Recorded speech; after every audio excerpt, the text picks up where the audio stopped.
The Jake Asman Show will begin shortly. Thanks to all these great Patreon members who help support the show. Get your super chats ready. Jake will be here in just a moment. If you love the New York Jets, this is the place to be.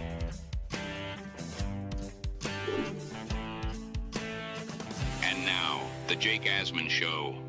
Aaron Glenn shared his philosophy on the Jets youth movement in regards to their roster. We'll talk about that and much more. It's a Memorial Day Jake Asman Show. Let's hit it and get it started. Man, our Jets are primed to win another offseason, baby. We bleed Jets green each and every day.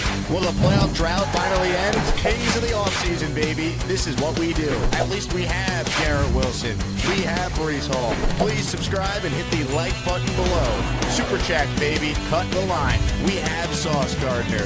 We have Quinn Williams. Prepare to be underdogs. Now it's time to talk all things New York Jets. It's the Jake Asman Show.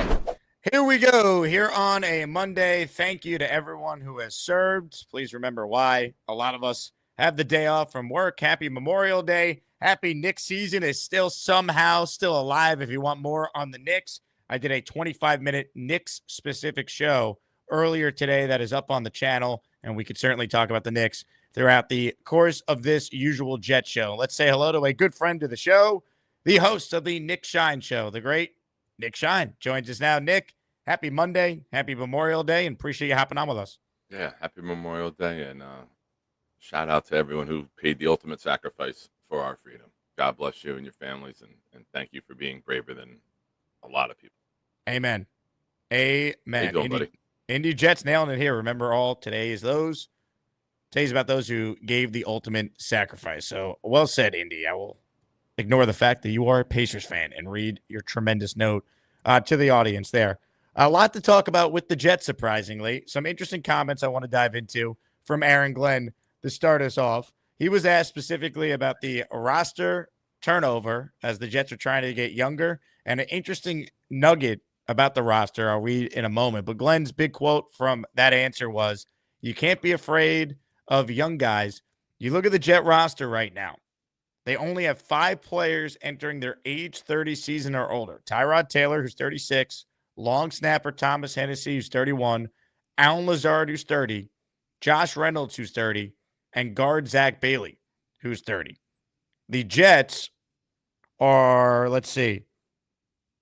the second youngest team in regards to fewer age 30 and older players. The Packers have 4. So the Jets don't have Rodgers anymore. Mosley, Tyron Smith, Morgan Moses, Greg Zuerlein, and Thomas Morstead, plus Devontae Adams, who they acquired mid-season. So the Jets had a lot of age on their team last year. Now they're going with a lot of youth on their team this year. Your thoughts on Glenn's comments on not being afraid of playing young guys?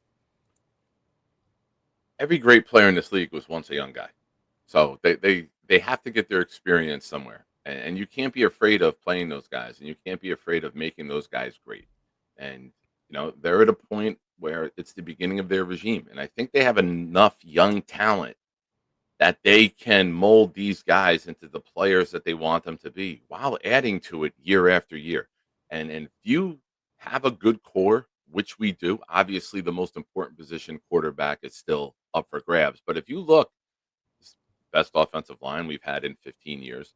Our running back room is as good as it's maybe been in about the same period of time, right? Since we had Jones and LT and Sean Green, we got a good backfield.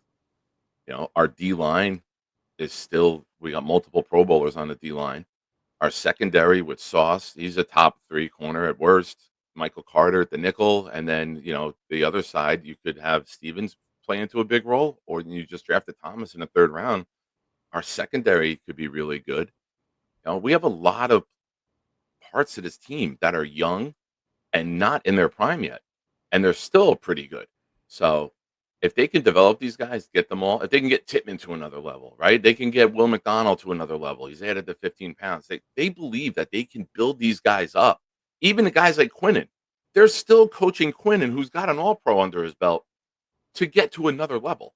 So they believe in what they can do, and they're not afraid to take that challenge on of developing the youth movement to make sure that their regime isn't 3 years and fired.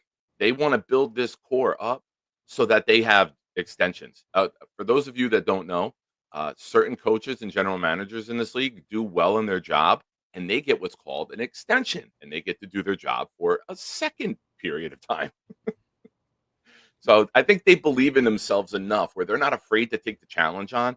And I think, people look at older players and think it immediately equates to success. Look at the Packers. The Packers keep finding ways to win. Of course, they got the quarterback. They go from one quarterback to another. But they believe in themselves, man. And you have to, right? You can't be afraid to be great. I like that. Can't be afraid to be great. Here's more from Glenn specifically. I want to pull up the article from Samini on ESPN.com. The Jets finished 2024 with the 8th oldest roster.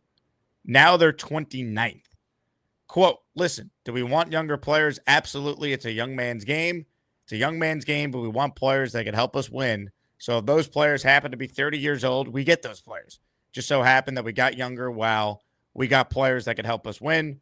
Samini writes, it was more than a coincidence. In free agency, they targeted players coming off their rookie contracts, namely QB Justin Fields, who's 26, and cornerback Brandon Stevens, who's 28.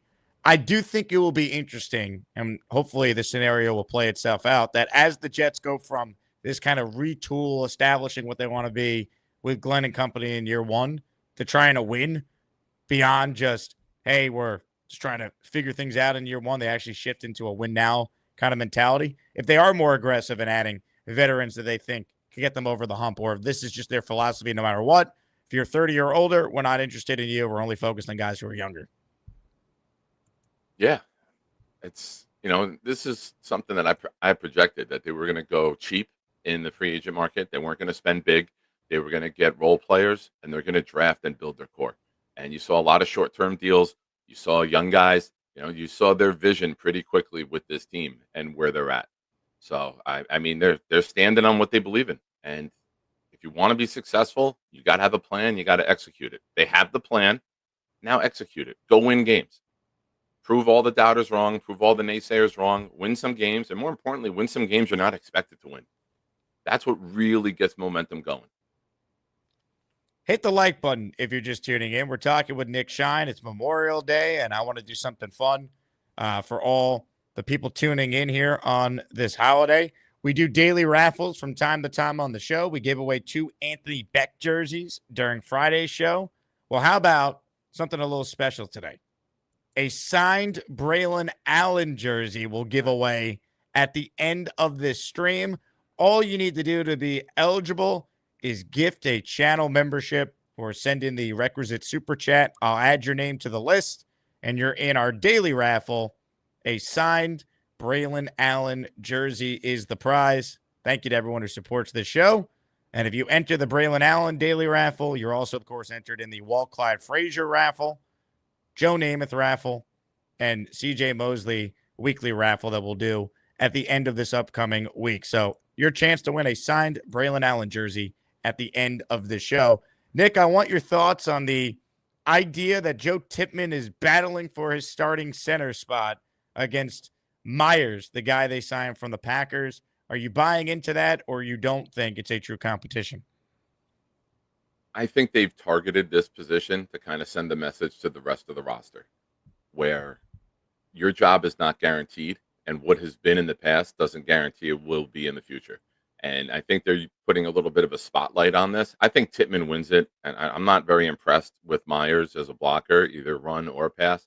And I think that this is something where you can showcase a competition to let everyone else know, hey, if this guy who's been here is in a competition, everyone's job's up for grabs. And they're about competition. They're about everyone earn your job, earn your role, earn your spot. And there it is. This is the closest position battle I think we have, but I think Tippmann should elevate and go to another level in year 3. That's usually when you see a lot of young players make that jump. Myers has peaked. Myers is who he be. And I think Tittman hasn't peaked yet. So I think this is something we're going to look back at in a couple months and be like, remember when remember the first year Tittman couldn't snap. He was a bust of a pick. It was the last week of July, the first week of training camp, and Jets fans were losing their mind over Tittman and that he can't play in the NFL. I think this is just going to be one of those other overblown stories. And I think when the dust settles, Tittman is clearly the center going forward. I agree, and I don't have a problem with calling anything a competition. I just find it hard to believe a guy who signed for backup money is going to unseat a guy who's certainly talented and should only be better going into his third year. Yeah, I mean, if you want to look at it from the other side of the discussion, just for discussion purposes, Tittman's not their guy. Tittman hasn't set himself so far apart that to say it's guaranteed it's his job. And they did bring in Myers. That's their guy. So if you want to look at it from that perspective and say, you know what, this is the guy they like, this is the guy that they wanted, there could be something there. That's plausible too. But I think Tittman is just a better all-around player. And I think, something I'm really big on is Rodgers manipulating the plays at the line of scrimmage and the plays not being run as they're called affected everybody's performance, really. And if, even your center, he's the one doing the protection calls. And if you're changing routes and things and directions up to 2 seconds on the play clock, things aren't copacetic up front. So to have the play, run the play, which I think a lot of us expect to see a lot more of this year. Of course, Fields will be able to make adjustments here and there. But I think that helps the cohesion of the offensive line, how they're attacking, get more consistent attack and approach in the run game. I think everyone will be more comfortable, especially the center, who's got to make all the line blocking adjustments and calls. Indy Jets is the first Asmaniac to enter the raffle for the Braylon Allen jersey, signed, sealed, delivered, that we're giving away at the end of the show. We're the freaking New York Jets, so we're built for this shit. Indy, thank you very much. Appreciate your support. Kyle Clifton is the second Asmaniac in today's raffle. In for the Bruiser jersey. My only regret is that it's not 00. I actually like number 0 for Braylon Allen. I don't know. I understand the appeal, I guess, of the 00 too, but I think 0 is kind of a fitting number for Braylon Allen. It's grown on me. Yeah, I mean, he's the first Jet to wear it, and it just looks different, right? It's unique. Yeah. There you go. Now make the number memorable, dude. It's on you to make it memorable now. That's right. JT is in the giving mood. He's gifted a channel membership. And if you guys could gift memberships over Super Chats, we prefer that so more people could get memberships. It means you get the badge next to your name. It means you get a free Super Chat every month. So obviously you could Super Chat your way in if you're on your phone. But if you have a way of gifting a membership, we always prefer that because it is the best way to allow the audience to benefit from everyone's generosity. Oh, yeah. JT gifted a membership to Horatio Hornblower.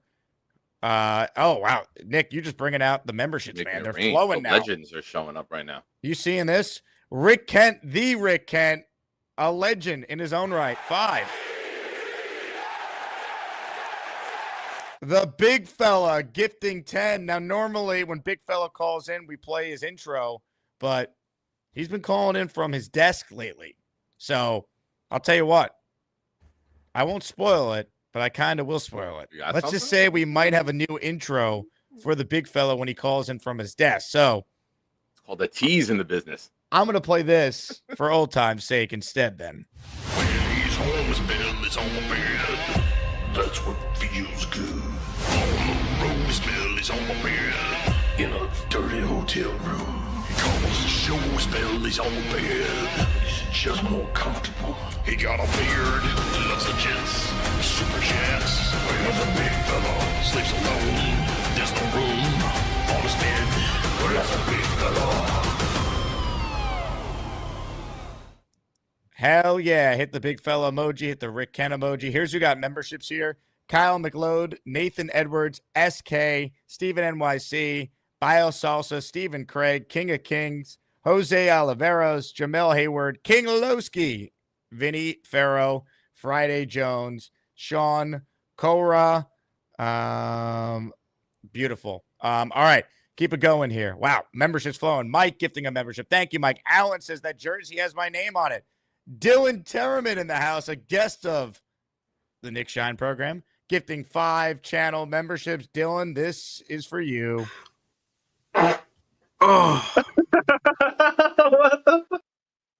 Java G, ISU, RBL, Hunter, Hizaki, South End Auto Detailing, Antonio Amoroso, all receiving channel memberships. Thank you to everyone who's entered our raffle. We'll do it at the end of the show once again for those tuning in late. Signed Braylon Allen jersey is what we're giving away. A little daily raffle special as a thank you to the audience for your continuous support.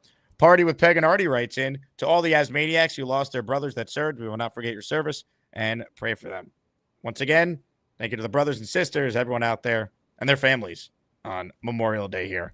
Quinnen Williams, Nick, he was critical of the Jets when they released Aaron Rodgers, thought this team was going into a rebuild mode, obviously has since spoken with Aaron Glenn, completely changed his tune when speaking for the first time since that went down a few months ago. What did you make of those comments? I personally loved hearing that from Quinnen. This guy is a Jet his whole career. He's experienced nothing but losing. I think we all kind of relate to his frustration. And I loved what he talked about, him kind of growing as a leader and how he feels like it was immature of him to do what he did, and he's learned a lot from that. I just loved hearing that from a guy who I think really deserves the chance to play on a good team for once. What were your thoughts on those comments from last week from Quinnen? It's a sign of growth in leadership, right? I think a lot of people, you and me had gotten into it. Like a lot of people were very emotional about Rodgers, stay or go. That's the heatest thing. The most heated discussion you and I ever had was whether we keep him or move on from him. Everyone had an opinion. No one was on the fence. They were very far away from the fence on each side of it. And he just showed his opinion, right? But I credit to him. He came in and he said, I made a mistake. It's a sign of maturity. I need to mature, grow as a person, a player, a man, a leader. And that's what you want to hear from your leaders, right? You want to hear, hey, I fucked up. But you know what? Going forward, I'm going to be better, and I'm going to be better for this team and better for this environment and better for the locker room. And I think Aaron Glenn has the respect of the locker room.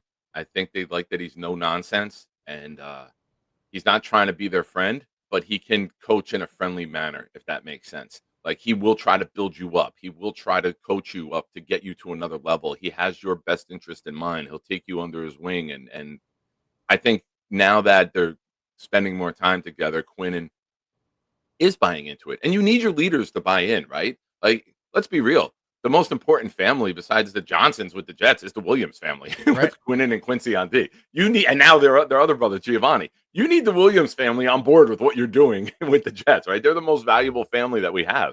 So it's a good sign that Quinnen walked it back, corrected himself, took a little time away, and then when he got his public appearance at the mic, addressed it. And I'm looking forward to him going to another level because he got affected last year by losing JJ next to him. And he lost JFM, he lost JJ. When he had a loaded line, he was an all-pro. And when you can double team a guy up the middle because you're not worried about anyone else, that affects him. So now if we're blitzing, if we're being aggressive, we got JJ back, Will's coming on the scene. We're sending Sherwood and Quincy. Quinnen should be able to dominate, especially if he's getting one-on-ones. We see Quinnen play at a great level whenever he's in one-on-one blocking. And that's the guy you want to free up. You want Will coming off the edge. You want Quinnen getting a one-on-one battle against an overmatched guard. And I expect great things from him. I think he's going to be a lot better in this scheme because they're going to do things to free him up. Well said. And I think Quinnen Williams is the type of guy that is going to respond well to the type of coaching he's going to get from Glenn and Steve Wilkes. I think he could have a really big year. I think we're going to see the Quinnen we saw a couple of years ago this upcoming year because I do expect the Jet defense to really bounce back. I was having this conversation with someone yesterday talking about them. There's so much talent on this defense, and I think a lot of those guys are very prideful, and they're going to come in highly motivated because they're disgusted with how last year went. So I do think we see a big bounce back from the defense, and I think Quinnen's going to be a big part of that. Agreed. I mean, when you look at our defense as a whole, you have all pros on every level. You got Sauce, you got Quincy at linebacker, JJ and Quinnen up front. Will McDonald was close last year, right? You got guys who can make plays, and Sherwood should very well be in that discussion too, especially if he takes a leap in the new scheme. So we got playmakers everywhere, and I'm looking forward to an attacking, aggressive scheme. I'd coach defense, so I hate watching no pressure. Like, you create pressure. You can't expect 4 guys to win their pass rush all the time. Sometimes you have to send more than the other team can block. Now, how do you counter that, right? You get your offense will look to do a quick pass. Defensively, now you're up in man press. Good luck getting the pass off if we're pressing and we're up in their face and we're sending 5 or 6. So I think the scheme overall will help the Jets create pressure. And I think playing a little bit more man press will create interceptions, or quarterback holds the ball longer, sack fumbles. So get the goddamn ball, man. Well said. Get the goddamn ball. We will talk more about Will McDonald specifically in a moment here, but a couple membership shout outs first. A super chat from Dixon who says, Happy Memorial Day to all. Amen. Dre checking in. He's been an Asmaniac for 21 months. He's using his free super chat here. Regarding the Knicks, when I watch them, they don't win. And when I don't, they win. I will no longer be watching them so they can be champions. Dre, here's what you need to do. Flip on the radio, baby. Download that ESPN New York app and listen to the great Tyler Murray and Monica McNutt call the game. Problem solved. Neil with a super chat of $10. He's in our raffle for a signed Braylon Allen jersey at the end of the show for 2. Bang! Freedom is not free. Memorial Day is a day for remembrance. God bless all the sailors, Marines, and soldiers that gave their lives for our freedom. Enjoy the holiday weekend with your loved ones. Neil, amen. Oh, yeah. Dre gifting 5 channel memberships. Dre's in a good mood. Dre, this is for you. Go New York, go New York, go! Go New York, go New York, go! 5 memberships from Dre. That's 5 raffle tickets. O-Rock Games, Mets 2128, Bang Mateo, Sean Wilson, Silv, all receiving channel memberships there from Dre Correa. Super chat here from Kyle Clifton. He's in the raffle for 2 more. Braylon LFG. I was out at a concert last night, but I would rather have watched the game with Reggie Miller.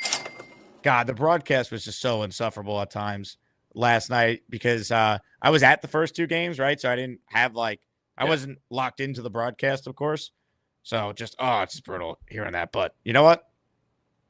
I'll deal with Reggie Miller if it means the Knicks could come back down 20 and win games like that. I think every Knicks fan would agree.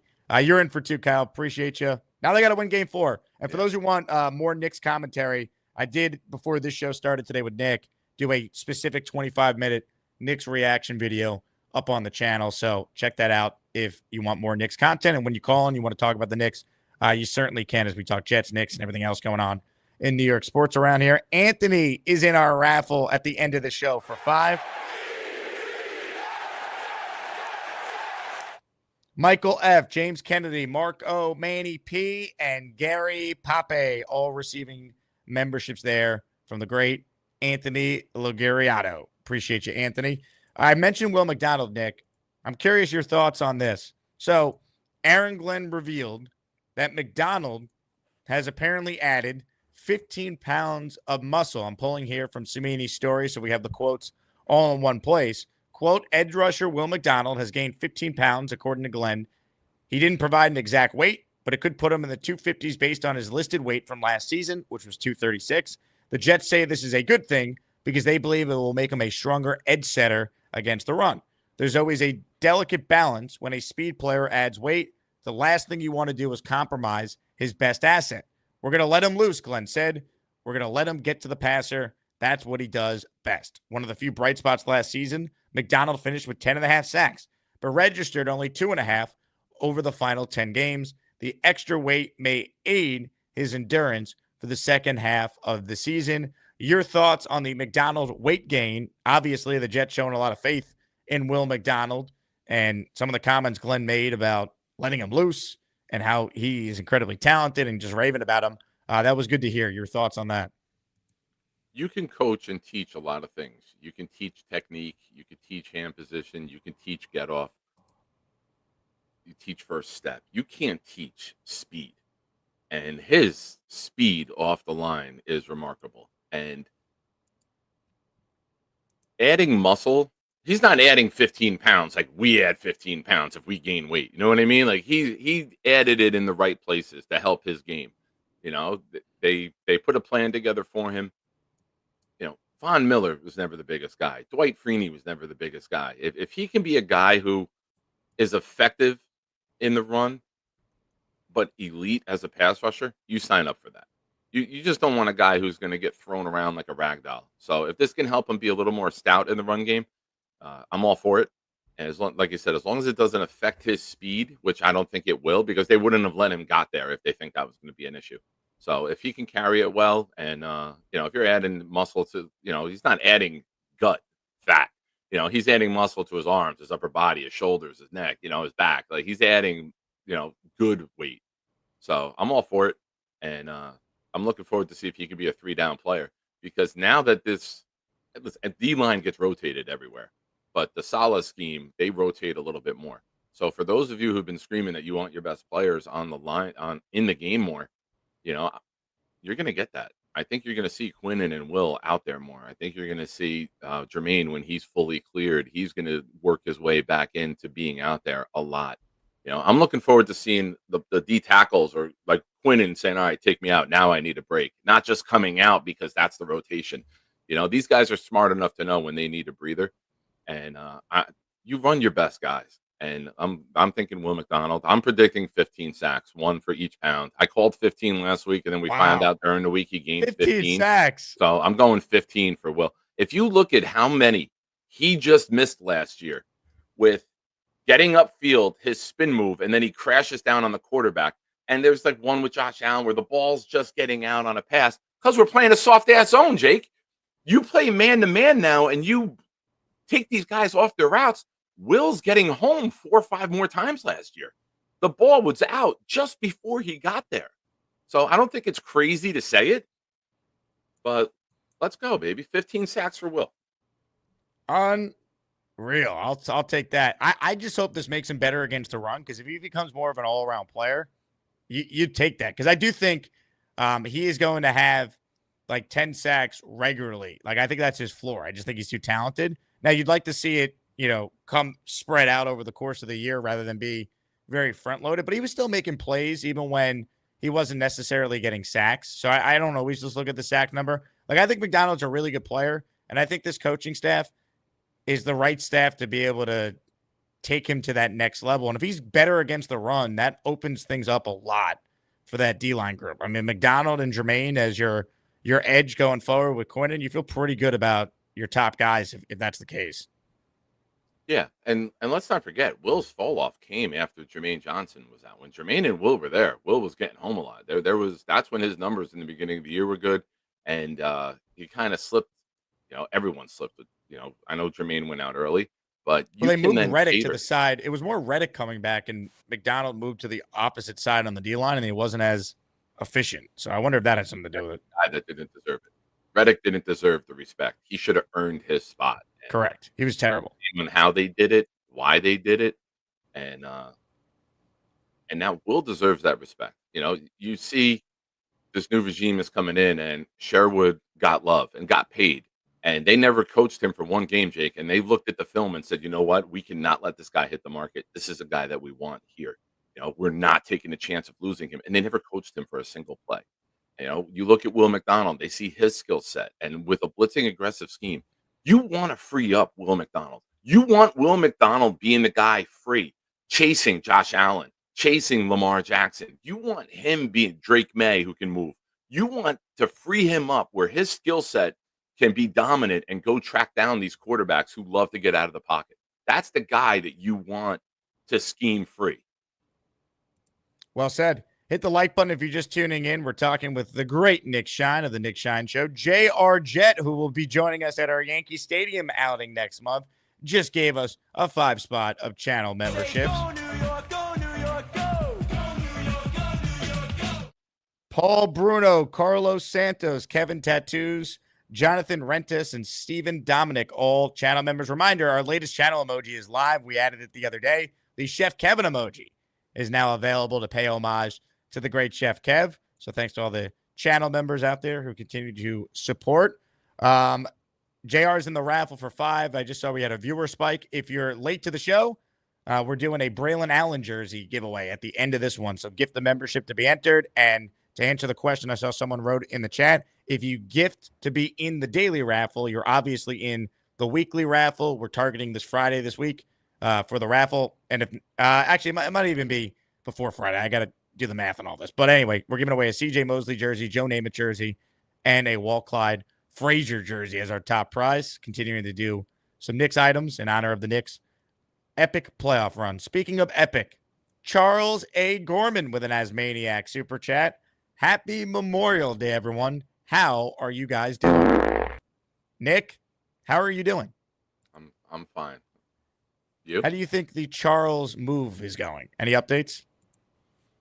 Still in progress. Still a work in progress. I messaged with him today, and he's still got some things he's trying to get over there before the official move-in. So he hasn't slept overnight just yet. I don't believe so. Interesting. And he just commented in the chat, "Where's the link?" Oh, are we going to get a Gorman update on Memorial Day? He's getting bossy. He really is. Now, I'll give credit to Producer Charles. Charles A. Gorman. He called my radio show on Mad Dog Sports Radio on Sirius yesterday. Charles in New Jersey. Excellent phone call from Charles. Asked me who I thought the X factors were for the Knicks to win Game 3. Great question, and I enjoyed the call from the Chuckster. Nice. Charles, what were your answers? I think I talked about, what did I say to Charles? I think I talked about Cat and Bridges, and I was half right because Bridges was not very good last night. He was good defensively in the fourth, but Cat was obviously the hero last night among some of the other ones. You're welcome, by the way. I ended my show, and I think the Knicks were down 9, and I'm like, all right, they're coming back. I'm like, the show's over. I don't want to be here if the Knicks come back. And the second the show is over, boom, Knicks went on a great run. So you're welcome. That was it. Nate and others were getting happy in the chat, and I'm like, I do not want to be a part of this. Have a good night, everybody. Thanks for watching.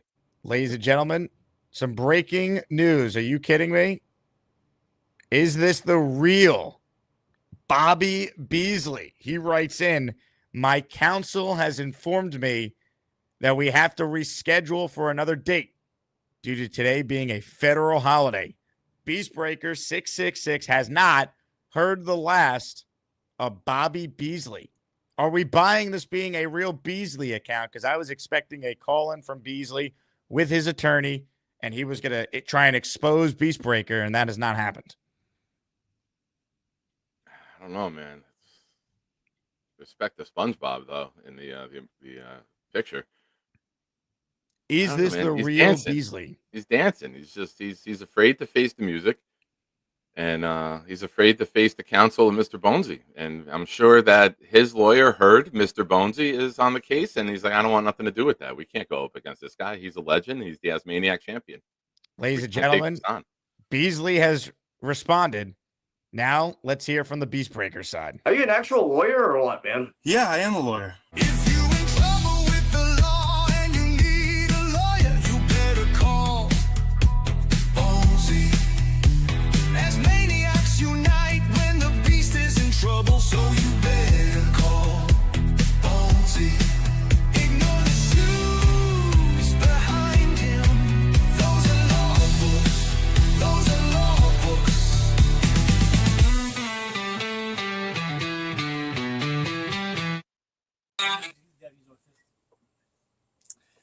What a day. Nick Shine on the channel. My favorite. I cannot believe that this fruitcake literally is bailing on us. I mean, Man, now I want cake, you bastard. I smell. I smell perfect. God bless you. Thank you. I came to the office today just for this trial. It's Memorial Day. I'm supposed to be off.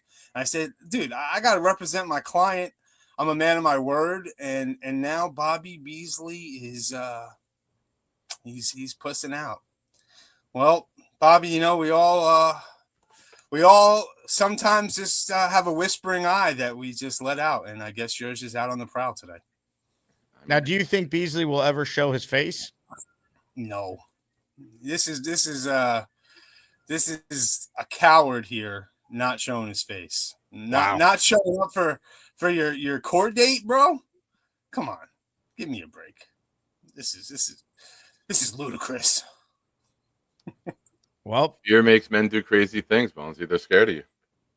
Yeah, I mean, I get it though. You know, I was gonna crush him today in court. I know his counsel and his lawyers are very scared of Mr. Bonesy. So you know, I expected this. I expected them to bail. I even said to Beast yesterday. I was on the phone with my client because we speak most days. No bullshit. And I said, listen, man, there's a pretty good chance that this guy is gonna tuck it and not show. So it's Now Beast hasn't shown yet either, though. Where's Beastbreaker? Beast is on call. When I need Beast, he will show. So if I called Beast, he was waiting. You know, I told him to let me handle this at first, and he was very strongly opinionated that he wanted to be the one. Shut up! He wanted to talk to Beasley himself, but I said, you know what, Beast, you're better off letting your lawyer handle it. This is what you paid the big bucks for. Let me do my job, brother. Wow. So you've gone from taking calls every day from Bobby to now taking calls every day from Beast. Yes. You put it like that, bro. Yes, it's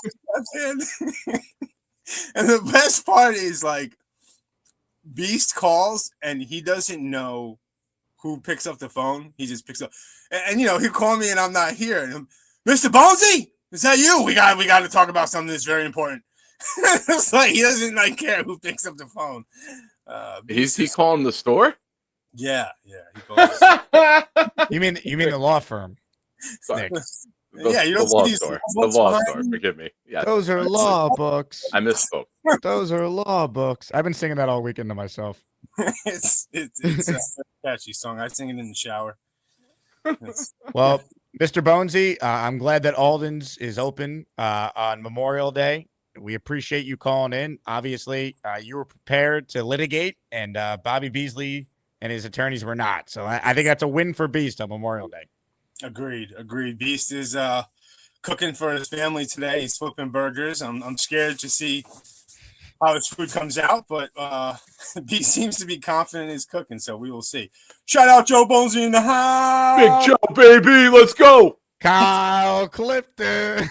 Wow, Clifton. Not this one, but that one. Is that your paralegal? Yeah, that's my paralegal. I said to him today, I said, yo, you know I got court today. He goes, oh my God. Are you helping everybody? I'm like, dude, I got a trial. What do you want me to do? This is like this is real serious stuff right now. You gotta hold down the fort, bro. Hey, Joe Bonesy, I got some good news for you. All right. You don't have to listen to Bonesy sing it because we're gonna play the real thing for you.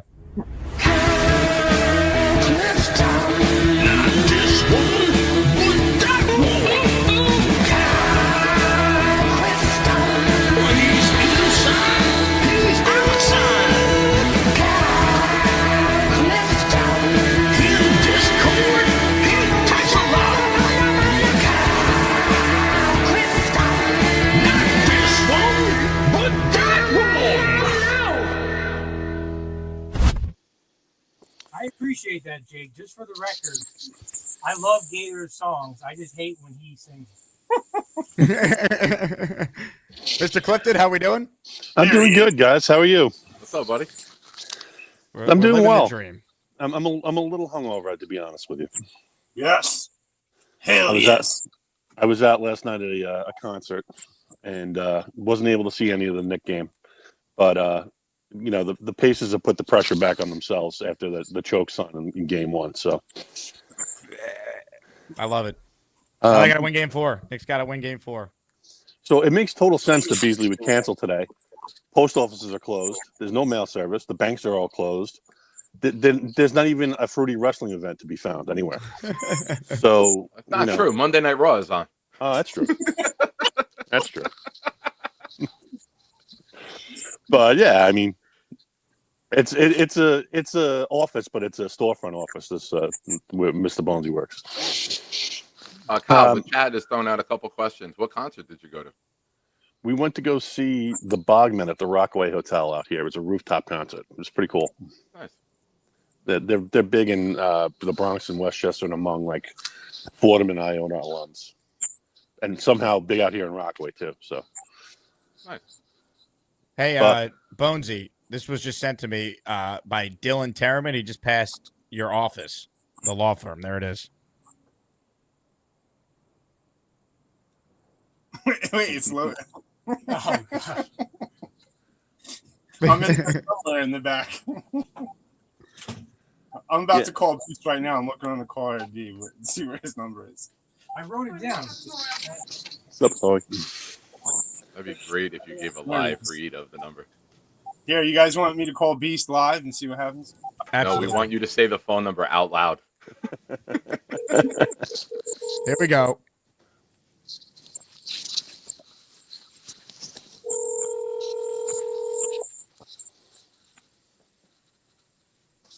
Oh, come Good on. morning, Mr. How are you doing this morning? I'm doing great, Beast. How you doing? Good. I'm watching a little of WCW's Wrestle War 1992. In about 5 minutes, I'm gonna pump up the old propane grill. And yeah, I saw it. Beasley ain't nothing more than yellow. And you know what? He might as well paint the yellow stripe up his back, put those pink panties on, and a pink tutu, and march his ass right out the door. The case is now official. DOA, standing for dead on arrival. There will be no more of this crap. We're now going to officially move forward, and we're going to ignore all bad behavior. The defense rests. Listen, Beast. I told you, I'm going after Bobby, so we're not deading the case.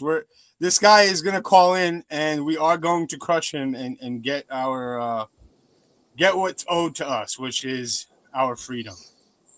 Yes, but I will not partake in his nonsense because this is nothing more than a fishing expedition of rubbish. And just yesterday, he came on the Connor Long show as Little Joey again. I already sent you photos. This guy has to go and go for good. And tomorrow, I'm planning to go to the courthouse and put a restraining order on him.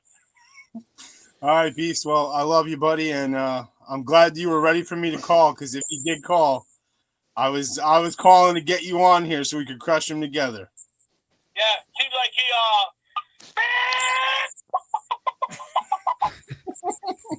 That's right. He's a chicken. Are you an actual lawyer or what, man? Yeah, I am a lawyer. If you in trouble with the law and you need a lawyer, you better call Bonesy. As maniacs unite when the beast is in trouble, so you better call Bonesy. Ignore the shoes behind him. Those are law books. Those are law books.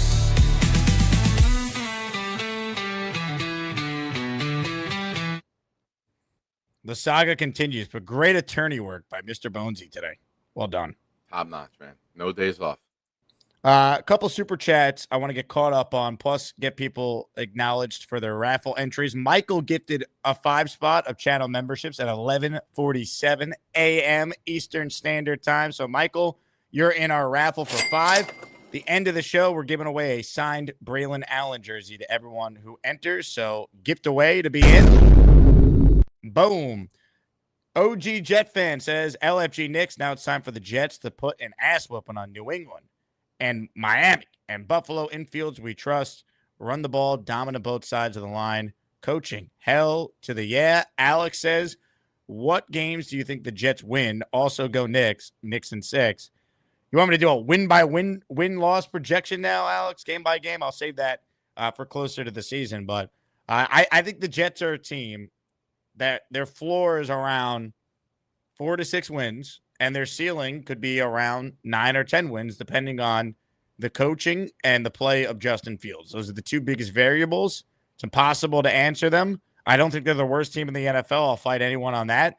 I also can understand why those aren't incredibly optimistic about this upcoming year, given what's happened the last 15 years. So I feel like it's you got to see it. But if the coaching is good, there is talent on this team to raise the floor of what they could be. That's how I've always looked at it the last couple months. Yeah, and all the predictions are based off of everyone being healthy, right? That we know all the teams get banged up, some more than others. We had a year where we were down to our 12th, 13th, 14th offensive lineman. So, you hope this team stays healthy. They should be good in the trenches on both sides. And when you're usually good in the trenches, you're competitive. you have a chance to be in every game. When you're getting dominated at the line of scrimmage on either side of the ball, there goes any chance of doing anything. And we've had games where we couldn't block anyone, and it was embarrassing, and it snowballed from there. But the offensive line should be really good. And if, Buffalo Jet fan had a video that if you have a top 10 offensive line, you're usually not picking in the top 10 of the draft. You're usually winning games. So if they can devise the scheme, they can be aggressive on defense. If they can get to that bye week, 3-5, maybe 4-4, right? And then after that bye, man, there's a lot of winnable games. There's a lot. That big week coming out of the bye, Cleveland on Sunday and then at New England on Thursday, we haven't been able to win games on long rest in forever, right? That's been one of the stigmas about the Jets. You get extra time off, they are unprepared, they don't win. What if they win 2 games in 5 days coming off of the bye? Like, that's something that would change the culture here. That would change the fan base, right? We're going to be sitting there for those 2 weeks, and we're going to be saying, we don't win coming out of the bye. It's Cleveland. They don't have a quarterback. They stink. We don't have a chance. Want to change the culture? Change the results. Go win 2 games on Sunday and Thursday, 1 at home, 1 on the road against your division rival, and now you get 10 days off before your next game going into Cincinnati. So that window right there has the potential to really turn the season and turn the fan base and have them really believe in this coaching staff. Well said. And good teams get better as the year goes on. So if the Jets improve down the stretch, that's a nice vote of confidence for a coaching staff that's just an unknown. I don't know if they're good or bad yet, but there's an unknown there. Super chat here from Rick Kent. Took me a little while to find the photographic evidence. He writes in, is there photographic evidence of this alleged 15-pound muscle gain on Will McDonald? That sounds like a lot. I went through a bunch of the Jets photos on their official website, and this was the best one of Will McDonald looking jacked I could find for you, Rick. But I'd take Aaron Glenn at face value. If he says McDonald added 15 pounds of muscle, I believe him.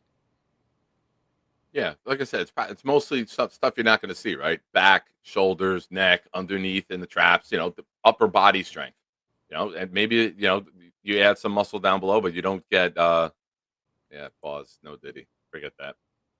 Caught myself in the middle of that statement and I'm stopping. Oh my God. JR Jet with a super chat.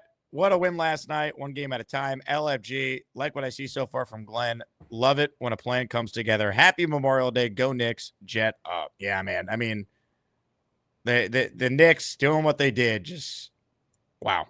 I mean, truly, like, this team has been resilient all year, but I mean, you couldn't be more backs up against it than down 0-2, down 20 in a hostile road environment, down 15 late in the third and winning that game. Just with your best player on the bench. Right. And Brunson that's the thing. was not a part of it. And he came back in, a minute 50 left in the game. They brought him back in. Yeah. I mean, that's what made it so incredible to me that, your best player was in foul trouble, probably played his worst playoff game as a Knick, given the circumstances, and you still found a way to win. I mean, shout out to really the whole team that contributed, but they don't win unless Cat plays like a true superstar. And we've seen moments of that, but a 20-point fourth quarter when he was awful for the first 3. I mean, I was killing him on social media last night on Twitter. It was so frustrating watching the shot selection and the ticky-tack dumb fouls that he always commits. And yeah, I mean, he took over the game, went into God mode. Unbelievable. That dunk that he had is one of the better dunks. I think it's the best Knicks dunk I've ever seen. Unreal. On the anniversary, by the way, of the John Starks dunk. Which was not on Michael Jordan, and I will die on that hill. It's not on Jordan. Jordan was behind Grant, and anyone who looks at the photo knows that was not on Jordan. Alan writes in, is Nick Shine in shape for training camp? He's got kids the truck to get autographs. Yeah, I watched it in person last year. I mean, Nick Shine was a freight train from hell against 8-year-olds trying to get autographs. Breaking news, the Jets have implemented a no kids rule this year at training camp just for their own safety.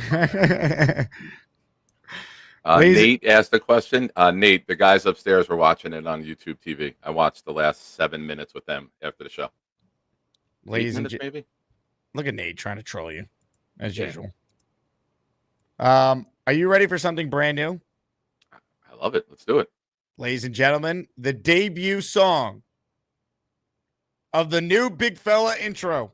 Well, he's home sitting in a chair, 'cause his back hurts. On the road, he's sitting in a chair in an upgraded hotel room. He calls the show his ass is in a chair. His wife thinks he's weird. He got a beard. He loves the Jets, the super chats. He's a big fella. He's all alone in a room on a chair. That's a big fella. It's great. Now we It's have great. variety, baby. We have options. If you're lying on the bed, I play the old one. If you're sitting at the desk, I play the new one. Yeah, no. Gator's amazing. Gator, he sent it to me. He showed me it last night, and I was like, holy shit, bro. I was like, it's always with the girls, too, you know what I mean? Yeah, that first brunette in the white Braun pants, top-notch find, Gator. There you Top-notch go, find. Absolutely. But no, I appreciate it, man. Dylan likes the girl with the green dress. All right. You guys were talking about the Jets D. Hey, no now. Diddy. I slightly mentioned Wills. I apologize to everyone. Forgive me. But they must have really been high on Noddy because of them not drafting a D tackle, you know. So they may know something that we don't. I don't know. But I think this year our defensive line is gonna be way better than it was last year by a long shot, because Noddy, I think, is going to play really well with Quinnen, and Leonard Taylor is going to be able to back up Q. So, like Nick said, Q can get rest when he wants, not when the system calls for it. You know, so that's what I got to say with that. Now, I just think that that's going to be good. Like you said, our offensive line is going to be good. It should be good. Hopefully, no injuries. Knocking on the desk here, but you know, I just think that both sides of the line are going to be much improved over last year. Yeah, and if Taylor can make a jump and be a consistent D tackle 3, right? That's a really, really big thing. He showed some flashes last year, right? He made it as an undrafted free agent. A little bit later in the year, he started getting activated on the roster, and then he started making some plays. If that's a guy that they looked at the film, like Sherwood's a guy they never coached, and they said, we have to have you here. Mm-hmm. If they looked at Taylor and his film and said, this is a guy who we have big plans for, and he can do X, Y, Z in this scheme, that could be another big reason, too, that they didn't go and get someone else. They like his skill set, and they think they can get more out of him. No, I agree with that. 100%. Now, getting to the Knick game last night. Indy Jets already has a comment for you. That's not true. Yes, the other day I said I was totally wrong. I made a mistake. Yeah, you called it. You called it. Indy Jets, you got the wrong guy here. Big fella is a man of accountability.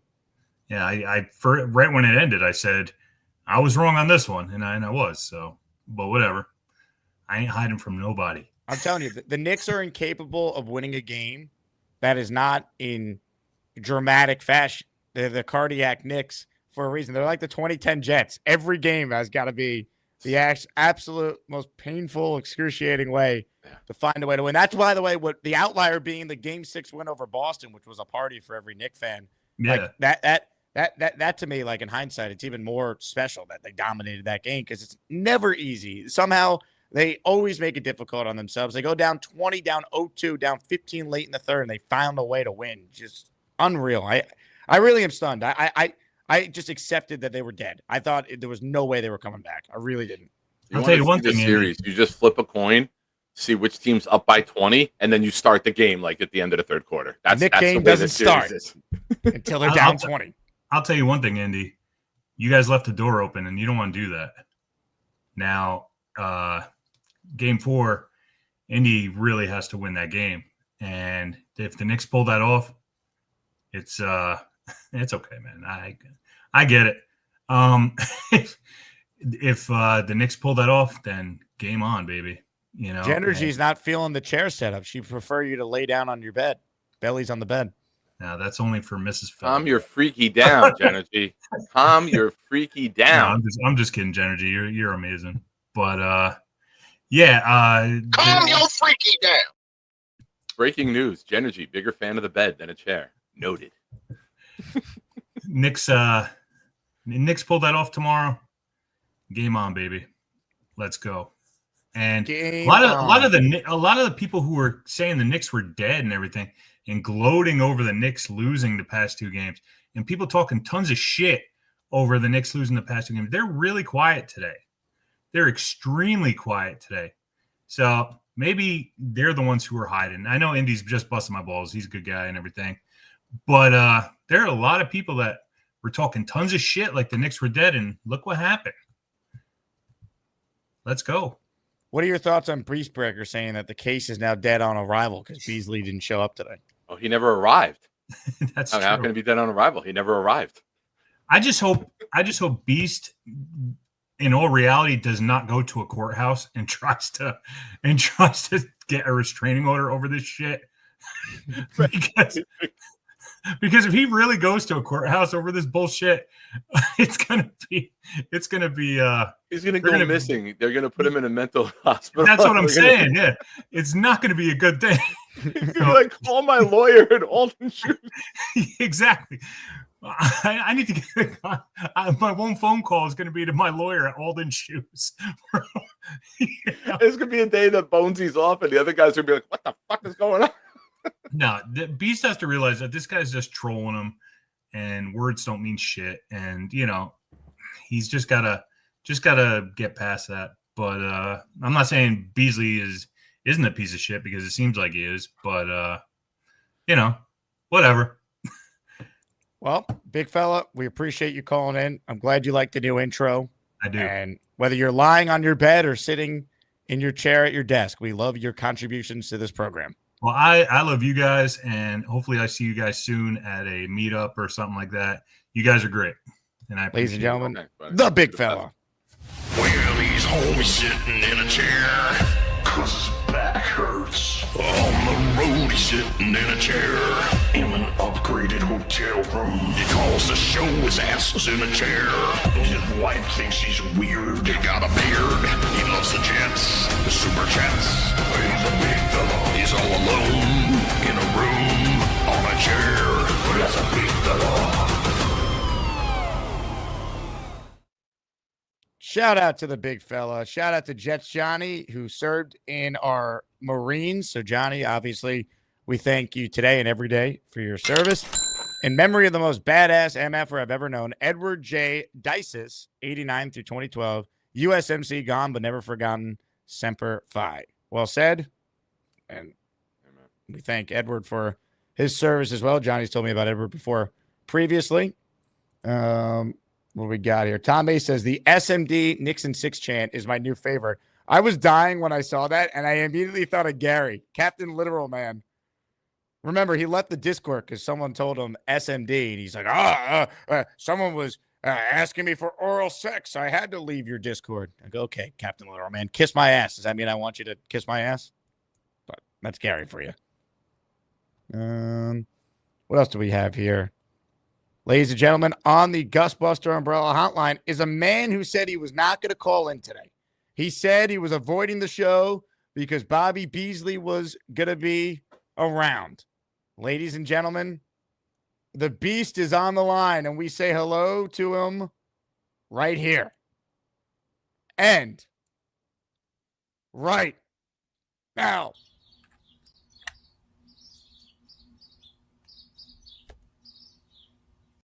Right now, we're getting some gabagool. If you really want some gabagool, you gotta come get the gabagool.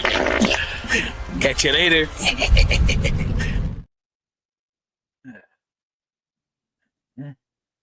Checking the teeth. Just checking the teeth. Are you looking for Bobby Beasley? Is he hiding in there? Scraping the teeth off, getting next to the extra crap over there, cavities. You gotta have clean teeth. Solve your cavities, Beast. I think you might need to go to a dentist for that. Don't worry. The dentist is right down the street, but they're closed today. They're closed. Don't worry about it. In about 20 minutes, I'm gonna have extra family showing up with some extra goodies, some sausage. Get the grill pumped. I already paid with $30 for both propane tanks. We're gonna eat. We're gonna eat good. We're gonna have a good time today. It's about 65 degrees today. Beautiful day to go out there and just be like, heat wave, baby. Beautiful weather. Just love the weather. And And on Friday, guess where I'm going? Mini golfing. Gotta go practice up. Yo, go to Haunted Trails, play a little mini golf, and I'm gonna bring my sign that says quiet, please. All right, thank you. All right. Be quiet, please. Next hole on the hole. So Mr. Jake, question. How do you like that win last night? 2-1. We're not done yet. We got like more. it. I loved it. We gave the Pacers a big boom right in the face. We're not done yet. We ain't done. You think we're finished? You think we're finished? Come on. You want some more? Come here. We got Beast. What's your take on Bobby Beasley not showing up today? You know, all this talk about him showing face. You know what? Show up. You know what I'm gonna say to this? Ignore the child's behavior. Go for it. Let it go. Ignore child behavior. It's like dealing with children. People who don't get their way and act like a child. I'm sorry. I'm going to ignore the bad behavior, because if he's going to act like a little child, then you know what I just do? Get up, walk away. Don't just think of it as, kids. So you're not concerned about him capturing little Joey? He better watch himself on that one, because don't think I'm going to have protection on him. I'm going to put full protection on him, because don't think I can. Sports news on the Jake Asman Show. I got to blow this ain't over by a long shot. Where'd he go? Where'd he go? He left. I'm going to be honest with you boys right now. I'm not an expert on federal holidays, but I'm going to say this. When my counsel is ready, we will be here and we'll be suing the pants off that fat-faced piece of shit. I am done. I am done with all these lies and these accusations, people pointing the finger at me saying I'm the bad guy. That ain't the case. I want to see his face right now. Where'd he go? He left. Jake, where did he go? Beasley, he left the second you joined. I was fully prepared to have you guys litigate your issues. I let the man know earlier this week I was willing to settle out of court. All I want is little Joey. That's the only thing I want. That's the only thing I'm asking for in this situation. Hey, what's the flag behind you? Are you a Buccaneers fan or just an ass pirate? That's none of your business, man. Okay, thank you. Beast writes in, no deal. He will not give you a little No deal? Then I'll see you in court, pal. Bottom line. I will say this. I think Beast and now we've lost Beasley as well. I think the fact that Beast left immediately is a bad look. I think Beast should have stood in there, hung tough, and he didn't do it.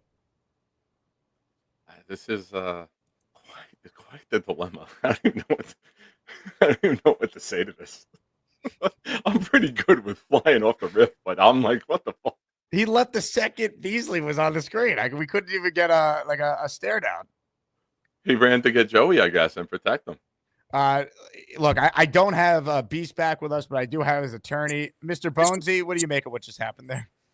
I literally went to the bathroom for 2 minutes, and this fucker calls in, and I don't get to talk to him. Oh, that's not toilet paper on the wall. It's law books. We don't have a bathroom in the store. I just had to take a leak. A lot of people are saying your client leaving at first sight of Beasley is not a good look. Your thoughts? That was recommended by his lawyer. I said, there's no reason that a man of Beast stature should have to deal with someone like Bobby Beasley, who, when Nick Shine said, you just a pirate. None of your business. He's like, Bobby, don't you worry about it. Mr. Beasley's lawyer writes in, I advise my client to voice his opinion and show the fraud the Beast really is. Man, this is such a big joke. Oh my God. You caught me off guard, Beasley. I thought you really pussied out, and I literally went to the bathroom, and you called in with your shenanigans too quickly. That was bullshit. I need call back in, you mother trucker. I mean, Beast talking all this trash, this big game, and he ran away at sight of Beasley immediately. listen, that's what I told him to do. There's no reason when he's spending these big bucks that he has to deal with Beasley himself. It's not part of that's not part of the trial yet. I get to cross-examine first, and then Beast gets to talk. So it was, What are your thoughts on him going after little Joey, that he seemingly wants him in any settlement talks? You know what's the worst part about it is that Beast really believes this. Like, this is real life to Beast. You guys have to understand where my client is coming from. He thinks I really believe you're a lawyer, so you guys are a perfect match. I mean, we're talking about people pretending, Bonesy. You're taking a bull by the horns, pal.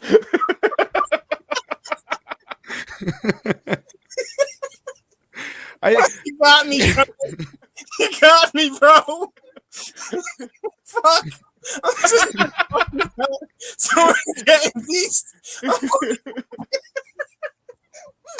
Oh God, that was good. Gator says Bobby Beasley wants to eat little Joey. I have heard the messages, and they are real. Oh God, I'm crying. Oh man, that was funny. So do we have a full-fledged custody battle here for little Joey? That seems to be what this is coming down to. Well, my client is not going to lose out on little Joey over my dead body. Beasley and Beast are the parents that they're having a custody battle. Little Joey going through all of this must be hard on the little guy. Having to deal with Beast's emotions.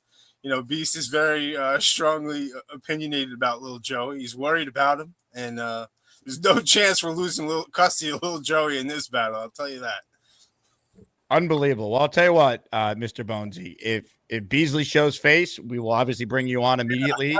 Dude, I literally, because I have to go down to the basement. Whoever's visited me at the store, all of us, you guys know, you got to go down 8 flights of stairs through the back door all the way to the basement to take a leak. So, hey, shout out to Papa Jet, who says, I can't laugh without an asthma attack. Hopefully the asthma attack is worth it, because I don't even know how to describe this. Like, we've had a lot of sagas in the history of the show. The Bobby Beasley Beastbreaker saga, I don't even know how to describe it. We got Bonesy being Beast attorney. He's a shoe salesman. I don't know how to describe any of this. I can't even, I like to tell my wife that's what I'm doing. We got so much real shit. Let me just tell a quick story of Bonesy real life. I get home on Friday from work. My wife is laying on the floor putting Lola to sleep because that's what we have to do. She's 3, so you have to trick her, And I get home from work. I get home at 8 o'clock, and she runs the tub for my son. Oh, shit. Uh-oh. Did Beasley hack the Bonesy phone? Oh, look at this. Fuck. I'm back. Can you hear me? We see you. We hear you. Real quick, Bonesy. Ironically, tricking a lady is actually how you made Lola, too. That's a fact, dude. That's not like the shit out of her. Honey, just a tip. Bobby Beasley says, Jake, let Al Bundy know he'll see me soon enough. Bobby Beasley, you're a dead man, bro. And I just looked it up. This is truly the real Bobby Beasley as well. I just looked into the account. This is an accurate. That is him. Yep, that is him. And that's him in the video wearing the pink tutu at his wrestling events. It is all real, man. That is the real Bobby Beasley. Jersey Jet says Beastbreaker tucked his tail and ran. He can never be a vet. I would say even if you advise Beast to leave, I don't think you should leave without at least facing the guy eye to eye and saying, I don't have to deal with you. I have my attorney, and then leave. I think optics wise, it's a bad look for Beast just to show up and then leave at first siren when Beasley shows up. Dude, but you're forgetting that Beast is on the grill right now flipping burgers. No, he's not. He's in the attic. He said that he was doing nothing today. He wasn't going to be around, and he's been watching the show the entire time. I just heard he's on the track running away from this. So he's been here the entire time. He's afraid of Beasley. Listen, he's afraid for little Joey's life, and I don't blame him. Bobby Beasley is coming after him with full throttle, and that's why I'm here. So I did advise my clients. So if anybody wants to take blame. I'll take blame for that. I'm the one that told Beast, like, listen, I'll call you in. I'll tell you when it's time. Let me get my hands on the case and cross-examine this mofo, and then we'll. God damn. Ladies and gentlemen, my wife must need me because she's spam calling me. So, well, I'll do what needs to be done then, Mr. Bonesy. Ladies and gentlemen, give it up for Beast's attorney and, of course, the other Bonesy, Mrs. Bonesy.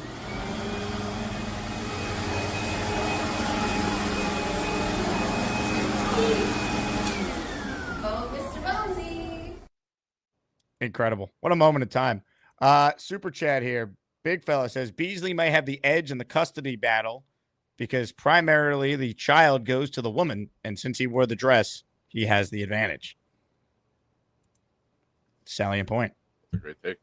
More calls here as we continue a wild show. Reminder, raffle at the end. If you want a chance to win a signed Braylon Allen jersey, gift the membership, and you're in for however many you gift. And if you send in a $10 super chat, that's two, $20 super chat, 5 tickets, 50, 10, 100, 20 for those keeping track at home. PBM joins us now. Hello, Mike. Let's go Knicks. Let's go Knicks, baby. Whoever wins game 4 is going to win the series. We're back to that go again. Knicks. We said that in the Detroit series. We said that in the Boston series. And now we're saying it again. But isn't it true? It Didn't could the Knicks be. win? I don't think the Knicks are coming back if they're down 3-1. So I feel like they have to win game 4. Now, yeah, because they won game 3, they at least have guaranteed themselves a home game 5, but they haven't been great at home. So what does that even matter? They'll win tomorrow and let's go from there. Yeah, they stole game 1. We stole game 3. Let's get it going. Knicks in 7. Fuck the Pacers. Your thoughts on Bobby Beasley? I don't. This guy's a clown. I don't want to listen to whatever. But Beast said he's cooking bratwurst. So if you're still listening, Beast, is the best way to do it. So you cook your peppers and all that stuff and the onions, whatever.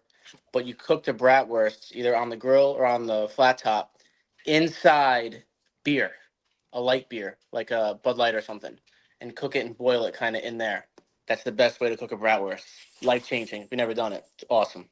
I can't stop looking at the best mom balloon being over your head as you're talking the whole time. I'm not gonna lie. Yeah, this is my balloon I got my wife for Mother's Day. I know. I just like it's perfectly placed over you. How you been, buddy? What's up? What's up? So yeah, Knicks all day, baby. And I got the 4th of July going here. I mean the Memorial Day colors going here. Hell yeah. Mm-hmm. PBM, everybody, one of the all-time greats. Say go New York, go New York, go! Go New York, go New York, go! Also, shout out to PBM. He was the first Asmaniac to purchase the Jake Asman Show Pet Bowls. This is PBM's dog using the Pet Bowl over the weekend. Look at that, Jake. Selfless promo. Nice. Hell yeah, that's Mike's dog, Maui, using the Jake Asman Pet Bowl. They could say either Jake Asman Show or Asmaniac on them. So check it out if you want one for your pet. Snowball's in the raffle for 2 with a great message on Memorial Day. Bless our fallen warriors. Thank you to Snowball, Jets Worldwide. All right, I think it's time to bring on a man who is in the process of living on his own. He is moving in to his apartment, a move that has taken decades, it feels like. Ladies and gentlemen, it's time. You'll never get my chicken soup recipe. I'm not saying that Glowski takes steroids. Need some of it. Hey, child! Who is that lovely lady? Send it this way, child! Hi, Jake. Hi, Nick. Hey, buddy. Mr. Gorman? Just say hello, Mom. You're in the mood today. Yeah, I'm good. Dick. Hi, guys. Happy Memorial Mr. Day. Gorman. Happy Memorial Day. How are you? Good. Mom's How's the making mood a going? macaroni salad, potato salad, and also egg salad, right, Mama? No. Oh, because I see eggs in the Yeah, pan. no, it's for the mashed potato salad. Oh, okay. Daddy's working. I just moved some of my comics into my apartment, and I came back. You know, like an idiot, I almost forgot that Costco was closed today. Charles, what happened to your neck? Oh, I shaved. Charles, you're bleeding. You need to go. No, I wash. stopped the bleeding. I No, you stopped the didn't. bleeding. No. Charles, it looks like a crime scene. Go look in the mirror in the bathroom. Go. I put the healing stick on it. What did you shave with a machete? Okay, I Wolverine. shaved with a razor. Oh shit! You're not kidding. Oh my No. god. What the hell? Charles, go take a shower. Wash that off, pal. No, it's okay. Don't worry about it. Stop bleeding. Stopped. Oh, all right. I'm not worried. Yeah, I'll just sit here and watch this. It's fine. It dried up. It looks great, Charles. You got it all. Perfect. Well done. So how you guys doing? Yeah, the Knicks won last night. Can we get a better went to- angle so we're not staring at this? Can you pick the camera up? There you go. Don't move. Yeah, Oh, no. Leave your neck down. Go like this. Charles, stop, man. I'm never going to Menlo Park movies again. I don't want to take the chance I touch the same seat. Oh, stop it. Nothing happened there.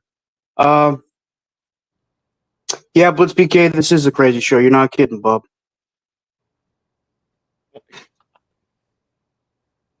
It's not that bad. I cut myself off here. It's horrific. Don't lie. Barbarossa, knock it off. I cut myself while shaving. As I was saying, I moved.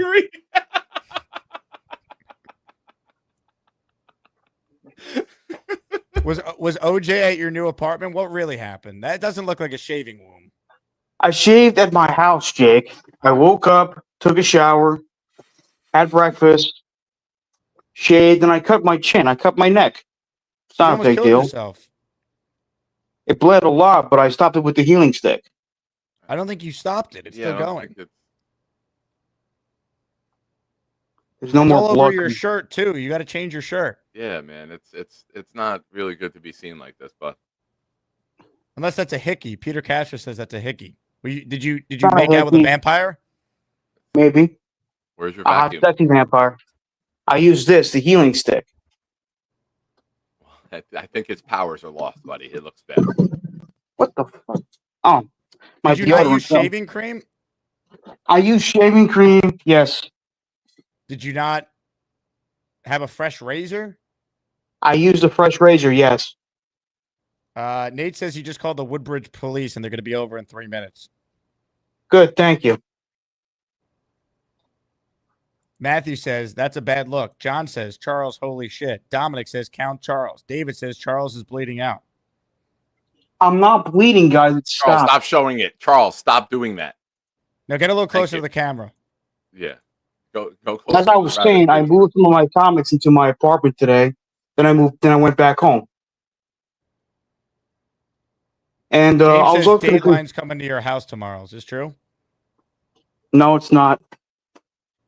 Cody says, let's be honest, has to be a hickey from all the lovely ladies at his new apartment. There's not really enough old lovely ladies in my apartment.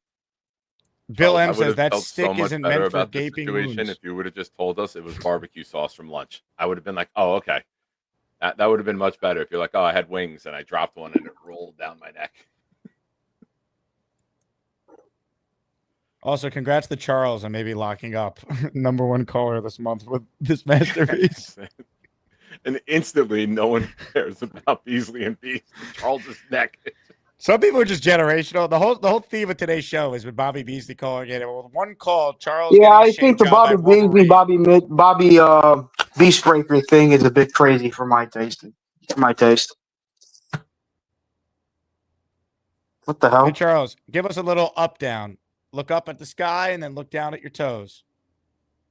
Why? Because everyone wants to see it. Dylan says stop showing us, which is Dylan forgot today's opposite day, so we would love to see it. Oh, watch, knock it off. Look, I'm also going to congratulate Purple Bell Mike that the Mets have the same record as the Dodgers. They took 2 out of 3 from the Dodgers. Don't shave your pubes. I actually have shaved my pubes in the past, but that's another story. Thank you for that information. Holy shit, Jake. You guys are unbelievable. Whoa, we're unbelievable. You're the one who called into a Jet YouTube show after Wolverine gave you a clean shave. Dude, I shaved with a razor, a clean razor, and I bled, and I That stopped. razor is not clean anymore, dude. I threw it out actually after I used it. What does your mom think of this? Go ask her. What does Roseanne think? She probably didn't even notice. She knows my neck was bleeding, but she was fine with it. She didn't notice. There's no way your mom. We know your mom. She's a wonderful lady. She knew that you were attacked by a vampire. She knows my T-shirt was bleeding. And you're still wearing that T-shirt. I did not shave with a Rambo knife. Gator, here's an idea. Charles Gorman, First Blood. Get the movie posters ready. Here we go.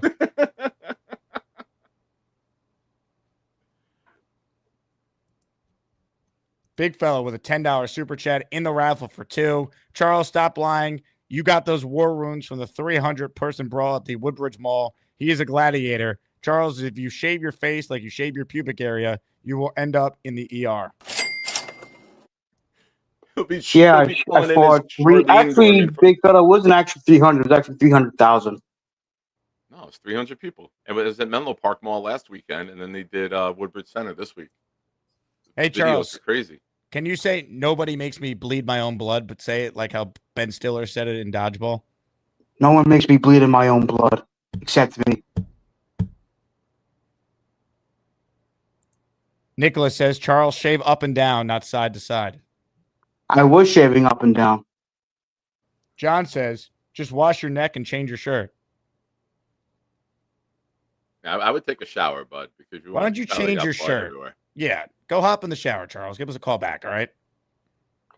I'm good, guys. Thank you. You're not good. Like, listen, buddy, you're not good. I'm not bleeding anymore. Oh, my God. I just Charles, saw it there's again. 3 inches of blood on your neck, dude. And it's bad. You got to go wash off. And you have blood all over your shirt, too, man. I know you can't see from that angle, but trust us. We're not bullshitting you. Use a razor blade, not a lawnmower this time. I was using a razor blade. Genergy says, go clean yourself up. She's a lady telling you this. A lovely lady. Fine, I'll clean up. I'll call back later.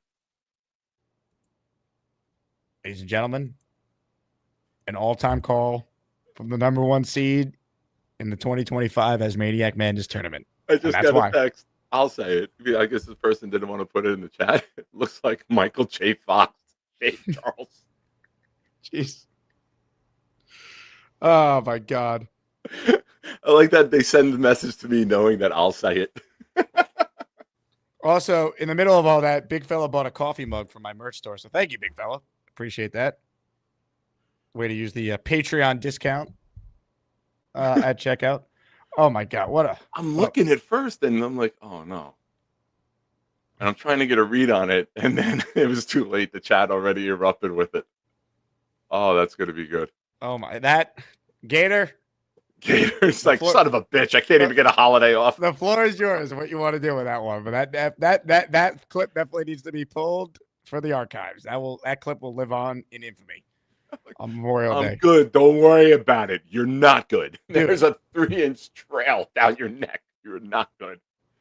Oh, my God. Ladies and gentlemen, a huge shout out to JYB, one of our biggest supporters of the show, sending in a $100 super chat for 20 raffle entries in our daily raffle at the end of the show. Ladies and gentlemen, give it up to the JYB.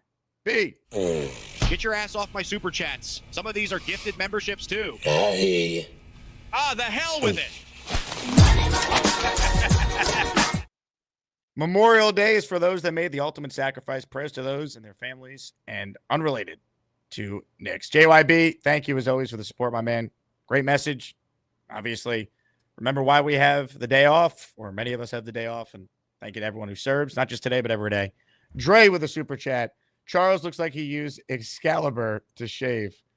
Charles is never going to hear the end of this now. I mean, that is just an all-time bad shave job. And then to call in and think nothing's wrong while wearing the shirt that remains bloodied up like he's hanging out with O.J. Simpson before the call. Unbelievable. He took an Asmaniac Rumble to a new level, coming in all bloody and battered. And he's arguing with us like we're the problem for telling him. That's the best part. Like, guys, what's wrong with you? Like, I'm okay. Dave Briga. Looks like Edward Scissors and shaved Charles. Oh, my God. The jokes just write themselves, man. I think it's safe to say the next time Charles has a beard going, We encourage it. We don't demand that he goes and shaves. Cody says that's right up there with washing my hands right now and catfishing live call.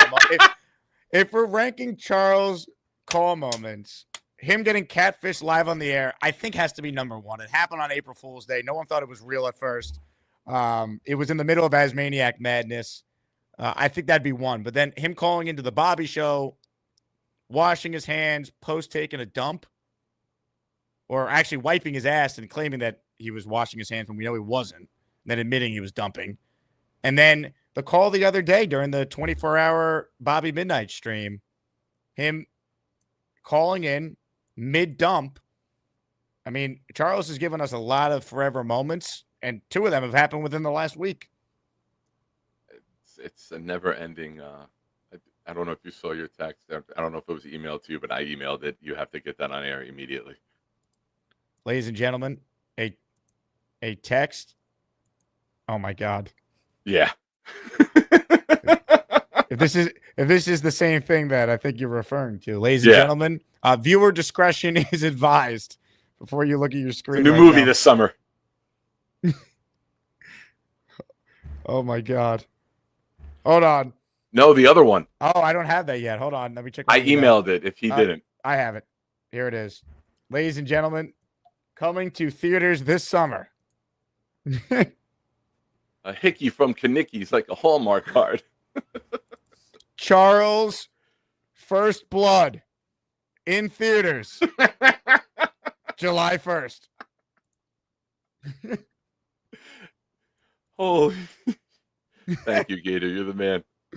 Oh my God. This is just too funny. You can't make this up. Oh my God. Charles almost made the ultimate sacrifice and gave his life on Memorial Day. That was holy shit. Hey Nick, do you hear that? It's Gorman music. Hi, I'm Charles, and I'm going to talk about Spider-Man and movies and sports and video games and maybe hot chicks.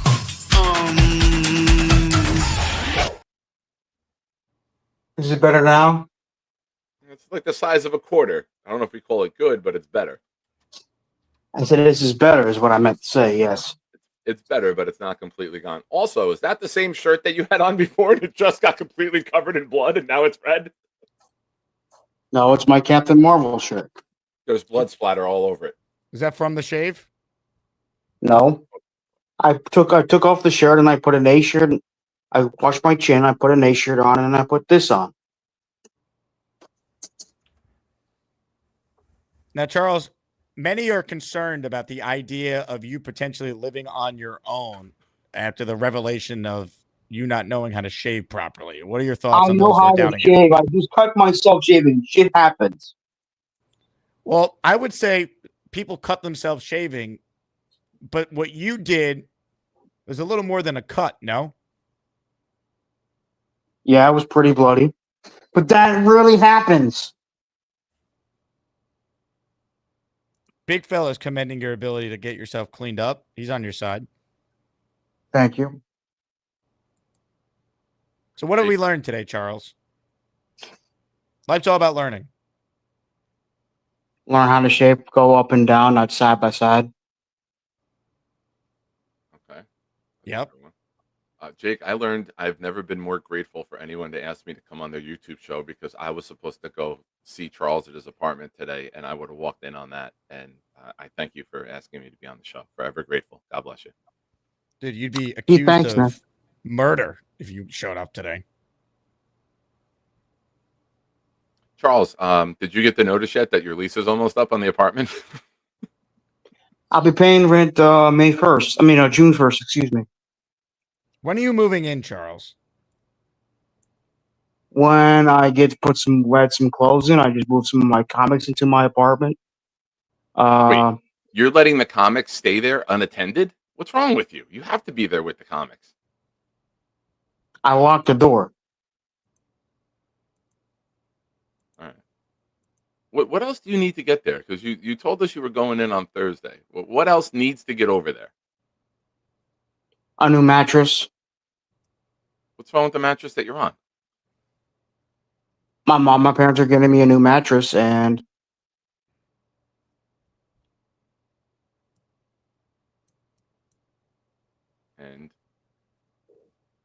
And of course I'm gonna bring some of my clothes over. That's it. Some are doubting you're ever going to actually stay in that place. Would you like I to will comment on that? live in that place, guys. Relax. Jake, I let me don't. ask you a question, Jake. I know it's your show, but sometimes you need to be asked a question, and we need your Please. opinion on things. What happens first? The New York Jets make the playoffs, or Charles moves in? You know, at this rate, I'm starting to really question Charles moving in. I think this is all just a facade. It's not a facade. How do we even know there's a real apartment? Walk and go back there, and I showed you the apartment. It's actually real. Show us the key.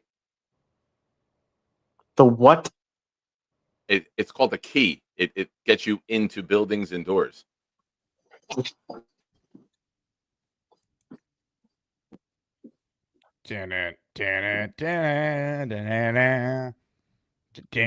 Bond?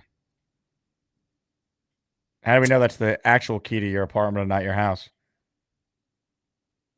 You see what it says? I don't. Now it's backwards. It's upside down. Oh shit! What do you have on the keychain there besides the key? I see something else hanging. This is to get me through the doors to enter the building. What's the circular thing right there? Oh, the To key help fob? me. Okay. Indy Jet says Beast has a better chance of being a Navy SEAL than Charles does moving out. I will be living in there, guys. It's not a facade. Barbarossa says, wait, Charles hasn't moved in yet. I haven't moved. I haven't slept in my apartment yet. Has Charles christened the new apartment bathroom Yes, yet? I used the bathroom in my apartment. Yes, not once but twice. Twice, like you got up and like 5 minutes later had to run back in, or like 2 separate days? 2 separate instances. Okay. How many YouTube shows did you call into during those 2 bowel movements? None. Oh, very nice. That's a great question. Dylan. Dylan has, how many payments has Charles made? 1 for every poop. He's made 2 monthly payments and he's dropped 2 deuces. Big fella wrote this in earlier, Charles, right before you left the first time. Charles, stop lying. You got those war wounds from the 300-person brawl at the Woodbridge Mall. You're a gladiator. And Charles, I if you shave wasn't your there at face, the Woodbridge Mall. if you shave your face like you shave your pubic area, you'll end up in the ER. I'd be very concerned about you shaving your nether regions. I would hold off on that for a while. I haven't done it in over a few years. Oh, a few years.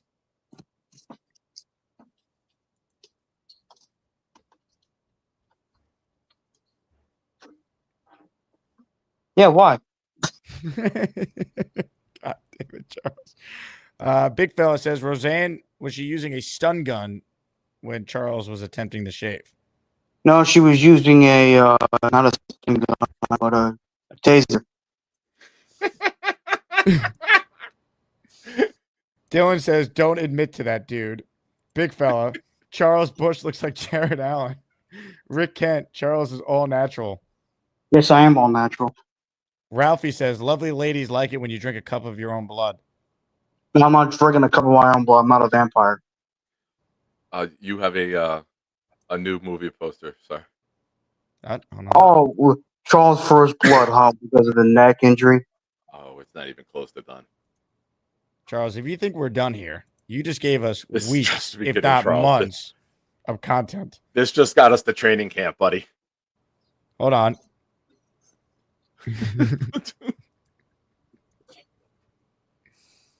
Coming to theaters this fall. Charles Gorman stars in Platoon. Starring Willem Dafoe. Jeez, Charlie. man. Charles First Blood, The Jungle Down Under. Sounds like a porno. Which movie are you more excited to star in? First Blood or Platoon?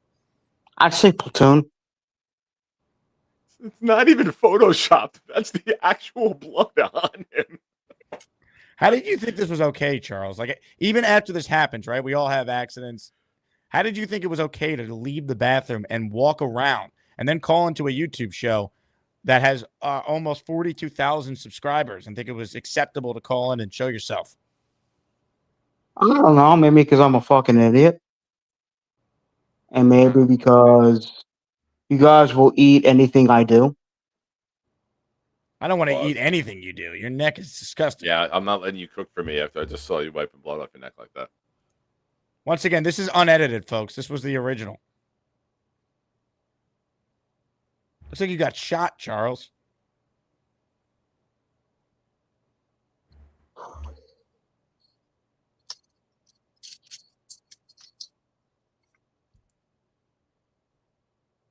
Are you done? You got anything else for us, Charles? I think we're allowed to make jokes as long as there's still blood present. Yeah, let's see your neck right now. Did you truly clean it up? Nope, still there. Maybe you should put a bandage over that. It's like a quarter-size mark still, Charles. You gotta finish that It's up. better Get than some it was rubbing the last alcohol. time. You wanted this. Oh, you want to get some rubbing alcohol? Ask mom for rubbing alcohol. You want to disinfect that. If it's bleeding that bad, it's probably a big enough cut that you want to make sure you clean it out, especially if you have a razor that was older and dirty. I use the new razor. We got another one. Gator's taking my request right now. It's great. Checking my email, and as soon as I get it, man, Charles, we're building you quite. Oh my God, this might be the best one. One of the greatest comedies of all time. And it actually references an actor that I was just talking about. Yep. All right, Charles. Here's another movie you're going to be starring in. You box office legend. Ladies and gentlemen, coming this summer, starring Charles Corbin, Ben Stiller, and Robert Downey Jr. Oh, Tropic Thunder. What do you mean, you people? That was a funny movie, actually. I actually like that movie. Did you have fun making it? Oh, yeah, I had fun making it while making sweet love to those lovely ladies in the background. Kyle Clifton says, Mrs. Clifton watching alongside me on the smart TV, and she's troubled by Charles's wound. Charles, can you please tell Mrs. Clifton that you're going to be okay? We don't want her to be too concerned. I'm fine. I'm still breathing. Still talking to you, am I? Well, you're laying down. Are you getting lightheaded and weak from all the blood loss? I just feel like lying down in my brother's bed because I have no bed in my room.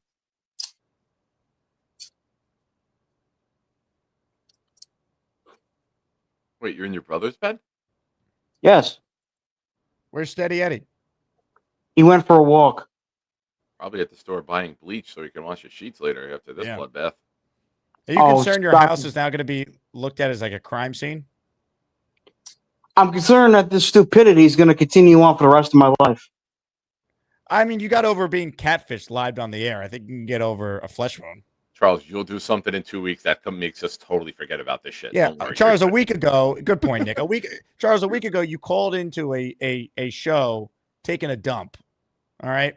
Totally forgot about it. Jake doesn't even exist anymore in our world. I don't think anyone made one comment about you taking a dump live on the air. So you'll one up this. I'm not worried. It's what the greats do. They're never satisfied. Look, I'll put rubbing alcohol on it right now. Shut you guys up. All right. Yeah. Get a cotton ball, put some alcohol in it. I know what a cotton ball looks like. I know what a cotton ball is. I didn't describe the cotton ball. I just said grab one. Rubbing alcohol. Gotta find those balls first. Is this the same place you put your phone when you pooped? No. Wait, I think so, maybe. Familiar scenery. Hey, Charles, Rick Kent wants to know if there's no bed in your room. Where did you sleep last night? On the couch downstairs. In the family room. Hey, Charles, can you put your phone up against something so we can watch you?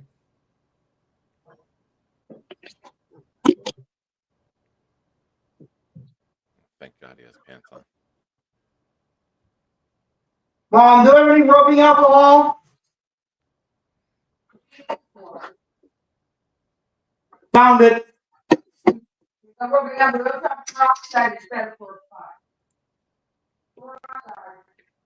All right, Mom. Damn it. First time in his life he's ever been too tall.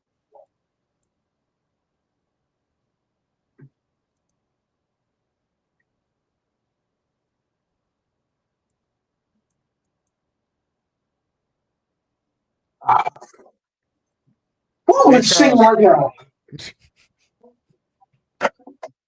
Much better. You'll be happy that you did that, bud. Mom, meatloaf. Mom, meatloaf. My mother doesn't get that reference. It's from Wedding Crashers. Oh. Charles, is there But anything anyways, you'd like I to was say actually to our... watching the. Hold on, Charles. Is there anything you'd like to say to our veterans on Memorial Day?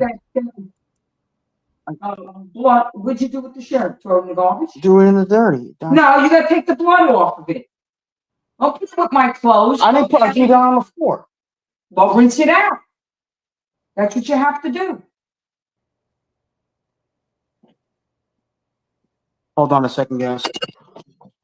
Hit me with blood on it. Right downstairs, sure, because they will come and do it.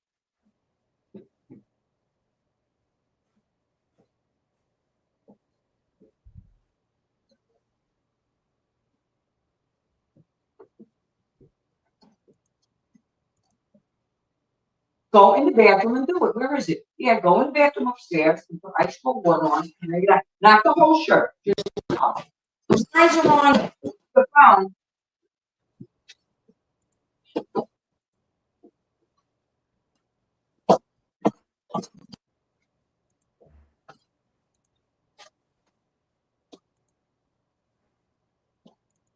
You said cold water, right? Yes.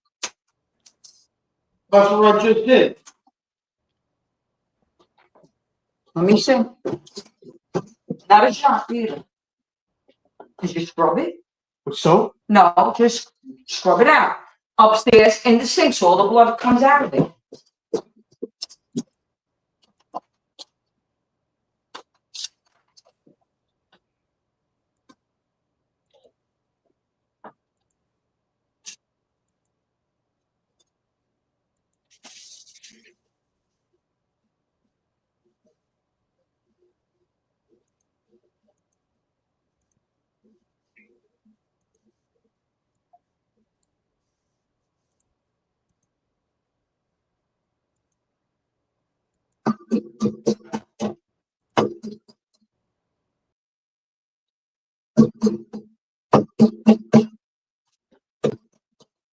Is it on? Yeah. Just put it on the floor downstairs.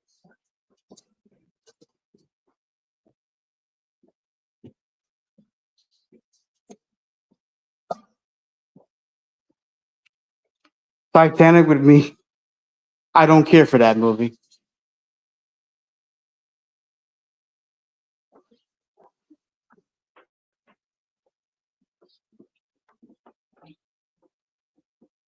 Jake, Nick, where are you guys?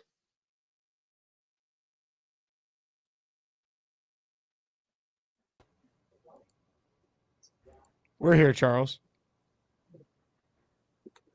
I just took care of my shirt. Yeah, you seem to be Titanic with. Oh my God, you guys are unbelievable. This is not what it looked like. No.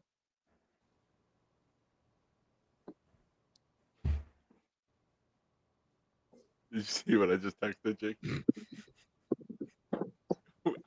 That's gonna might be the best one.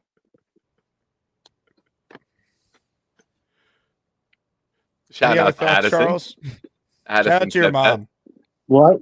Shout out to your mom for taking care What? of you. I know. What are you eating? Pretzel crisp. Good. Happy for you. Now, as I was saying, if purple, I'll probably talk with Purple Bell Mike sometime after the show. I wanted to congratulate him on his Mets for having the same record as the Dodgers right now. They beat the Dodgers last night 3-1. Charles, seamless transition, Jake. It's just like one of the greats. Never change, Charles. You're the man.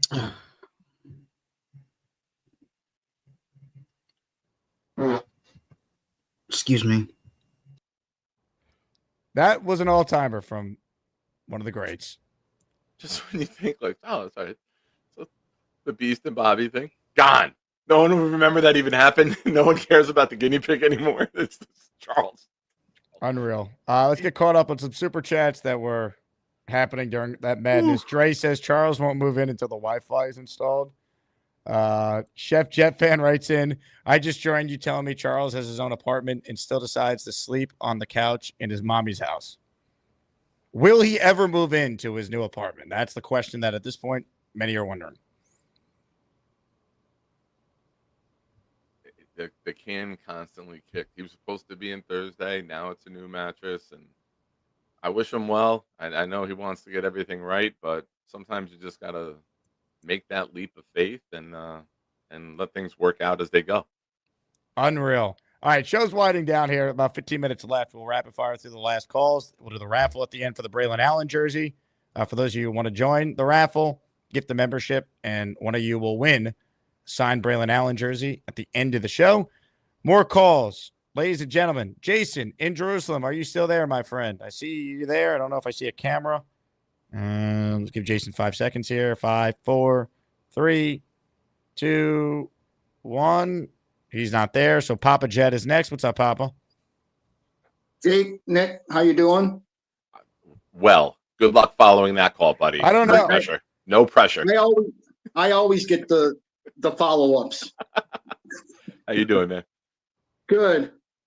Jake, you know what? You should a model for your show should be 2 words. What's next?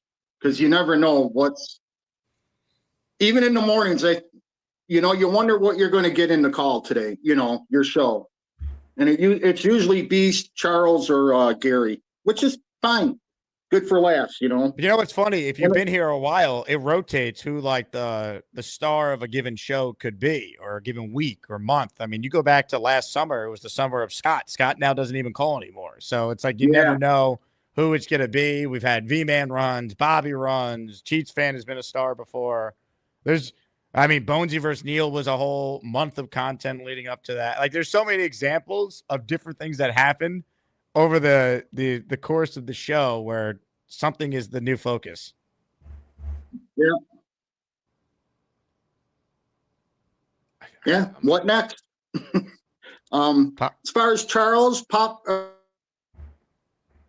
was going to help him out a little bit as far as the shaving. And as far as this Beast and Beasley, Jake, and I said it on my last call, Beast brought up Beasley for at least a good month straight. Beasley this, Beasley that, and then he hightails it today.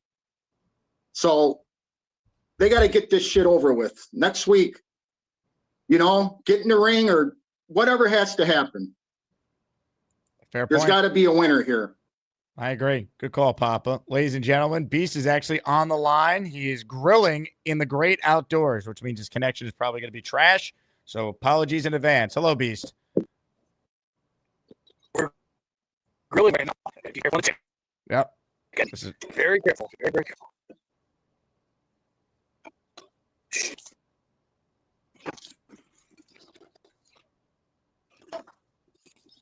There you go. Right. That grill looks dirtier than Charles's neck.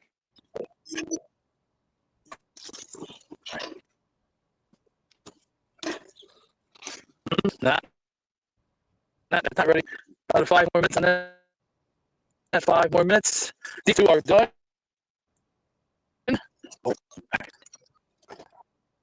Whose backyard is that, Beast? Fine. I thought you were going to the suburbs. Your audio is just brutal. I'm just going to put you on mute and we'll just watch you do your thing. Thoughts on his technique, Nick, as a fellow griller?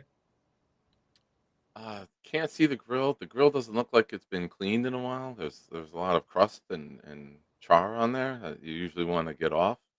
I'm a big fan of burning the grill like hot white after and scraping it down after every use, so you don't get that buildup. But I'm not beast breaker. More of your calls right now. Pork in the morning is next. Hello, Pork. Hi, Jake. What's up? Whatever Beast is doing right there, that's a sin. Look at that grill, my man. That is disgusting.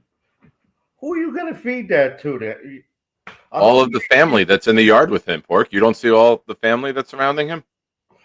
I hope he ain't feeding that to his pet. That little guy will die from that. That's poison, man. How long has that been sitting there? All the winter? Oh, Beast. Crust and char, baby. No, I wanted to call in, shout out to all the veterans, all the, remember the fallen. My dad was a Vietnam War hero. God bless him. He's been passed away now about 25 years. My stepdad was also in the Navy. A lot of my friends were in the military. And without them, we wouldn't have what we have today. So, we wouldn't have Beast here, create mortal sins here against pork, against beef, pork, all the great meats of the world. It's bad. But I hope everybody has a great day. I'm rocking your shirt, Jake. Looks good. So is Beast. Everyone's rocking merch today. Yeah, he is. I got another dart tournament tonight. I'll probably win it in honor of the Jake Asman show. So, Pork, you look clean shaven. Any horror stories from shaving that you want to share on the show? No. You're a successful shaver, it looks like. Yeah, I just shaved today. I shaved the head. It's rather easy. Well done. It's like cleaning the grill. You can clean the grill pretty easily. You just turn it on and it'll burn itself off. Look at that ponytail on Beast, by the way. Really looks good today. He needs to get rid of that. He's paying homage to the real people of Japan. You didn't hear him? Oh, now he's a samurai. So, Oh, no. Look at him there. Look at him. He's got way too much action going on. Like, that food didn't look like it was anywhere No, near you done. just need- You just you close gotta the grill, let it cook a little bit, rotate it, come back.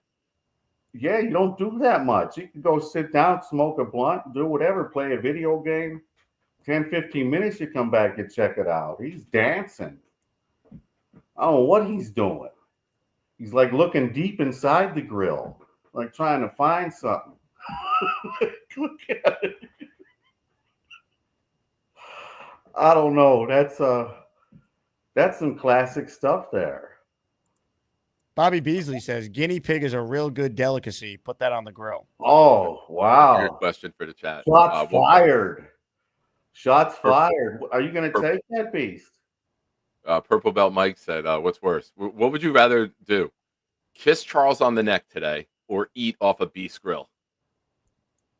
I'll eat off the Beast grill. I'm taking the rope. I'm not taking right. I don't like either one. I'll jump off the cliff before I do that. Look at him. Pork, job well done, sir. I have some news from the Beasley side of things. Bobby Beasley writes in, someone's going to get sick if they eat that, then you'll really be in trouble with the law. And Mr. Beasley's lawyer follows that up by saying, I have the affidavit written for the seizure of little Joey. I have passed it over to the federal prosecutors who are working with the FBI on a search warrant to be signed by a northern district of Illinois.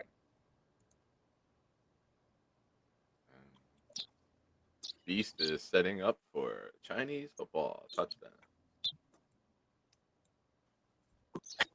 Mr. Beasley, go fuck yourself. You're a loser of life. Me? No, Beasley. No. Mr. Beasley, Hey, go fuck yourself. Beast, I unmuted you because your audio's trash. So make it a quick take here. Beasley says guinea pig is a real good delicacy for the grill. Your thoughts? Go fuck yourself, fat boy, because you want to courtesy of the animal. Myron very soon, asshole.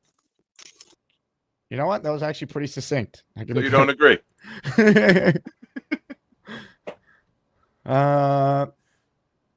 Frank P says, introduce us to your family, Beast. Yeah, Beast, what happened to the family affair today? I thought the family was Show us going the to your yard, family. Beast. Show us the yard. Show us around the Beast estate. They're already hot soup right now. Where are they? I'm almost done with the dots. And the chicken takes a little while. So you gotta wait. Remember, chicken takes a while. I had 10 minutes. Beast, can you take the camera and show us the whole yard? Can you show us the whole property? Right now, watching this final half of the chicken. Here we go. There's a stretch. Oh, look at that piece. Look at that. Nice. There, look My at that. client will have possession of little Joey by the end of the week, says Beasley's attorney. You know what, Mr. Beasley's lawyer, you Mr. Chat, by the way, you could go with your P. I think this Wi-Fi not working right now, Jake, is perfect because it's censoring all of the crap he's saying. Yeah, it's true. This is probably so over the top. We're getting every sixth word. So it's just perfect for him. Man, what a show. From Bobby to Beasley to Gorman Wolverining himself. Memorial Day that will live in infamy. Kyle Clifton with a $10 super chat. This could be the last entry into the raffle for the day because I'm adding up the names as we speak. Do you cook pellets for little Joey on the grill? Excuse me. No. Chicken's almost ready. Next thing is going on burgers and steaks. And hey, can you show us the grill again? Big Hillshire Farm sausages. Show us the grill, Beast. All right, we're almost ready here. Almost ready. We're almost done. Just got to get these 3 more here. Check. Nah, that's not ready. That's not ready. That's not ready. These for another 10 more minutes. About another 12, 6. Another again. 12, and 12. Well, 12. We're going to do 12 on these. That's why you got there we go. I'm going to ignore his child behavior because tomorrow I'll be going down to the courthouse filing a restraining order on him, and he can go 3 himself. So that's right. But that's go ahead, Joshua. Neighbors next, Polish people. Good stuff. There we go. Mr. Beasley's lawyer writes in, we will be taking offers for little Joey starting Friday afternoon. Mr. Beasley, first timeline. Why don't Bobby sleep in the city? I'll suck on it for a few hours, and I think it's from yours. Whispering out your nose. Yeah. Incredible internet. Australian Jet fan is up next. What's up, AJF? Wow. How entertaining, really. Just like I'm glad people are entertained by this. I never in a million years could have imagined this show would evolve into this, but this is peak off-season content right here. The last time I was watching the show was when I was at JFK Airport on the way home, and the first thing I open the show to is just Charles cutting himself, and the first blood poster. I thought, wow, this show is just peak at all time. Thank you. As well, like last time I called, I think I told you my laptop was broken, which is why I haven't been calling in. But like I've got a new setup. I got a HDMI cable, and I found some 50-year-old monitor. And now I've plugged my laptop into that monitor. So this is how I'll be watching this show from now on the HP 1730. Fantastic. I'm happy for you and your family, AJF. I'm more happy for myself because I've missed obviously all of this. You know, it really made me realize just the first 20 seconds how much I've been missing. Well, it's good to have you back. And if you missed a little bit of the show, I always say you potentially miss a lot with everything that happens in this community. So good to get you back. 100%. Couldn't agree more. Rewatch is definitely required. Now, what's going on behind you there? Is like a disco going on in your room? Okay, so this isn't my room. This is like it's kind of like a games room, kind of. It's just like kind of where my uncle puts all his stuff and like where he works as well. But I normally connect to this big speaker over here, And when I turn it on, these lights are plugged in as well. So I just haven't unplugged the lights, but whenever I turn the speaker on, the lights go on as well. Wait, I gotta ask you. It looks like a pretty good setup over there. How Oh yeah, you it's have to use lit. a 50-year-old monitor if you have like all of those games and stuff? Like, there's not a better Oh well, monitor? because well yeah, there are, but not ones that aren't being used. Gotcha. Like this one, I can have to myself 24/7. So There you go. All right, makes sense. yeah, you're right, Jake. Oh my goodness. Looked like you were falling asleep there. No, I'm trying to multitask here, get the raffle days all set. Also, there's someone on the line that calls for some breaking news. Breaking sports news on the Jake Asman Show. Ladies and gentlemen, the Honorable Barbarossa joins us now.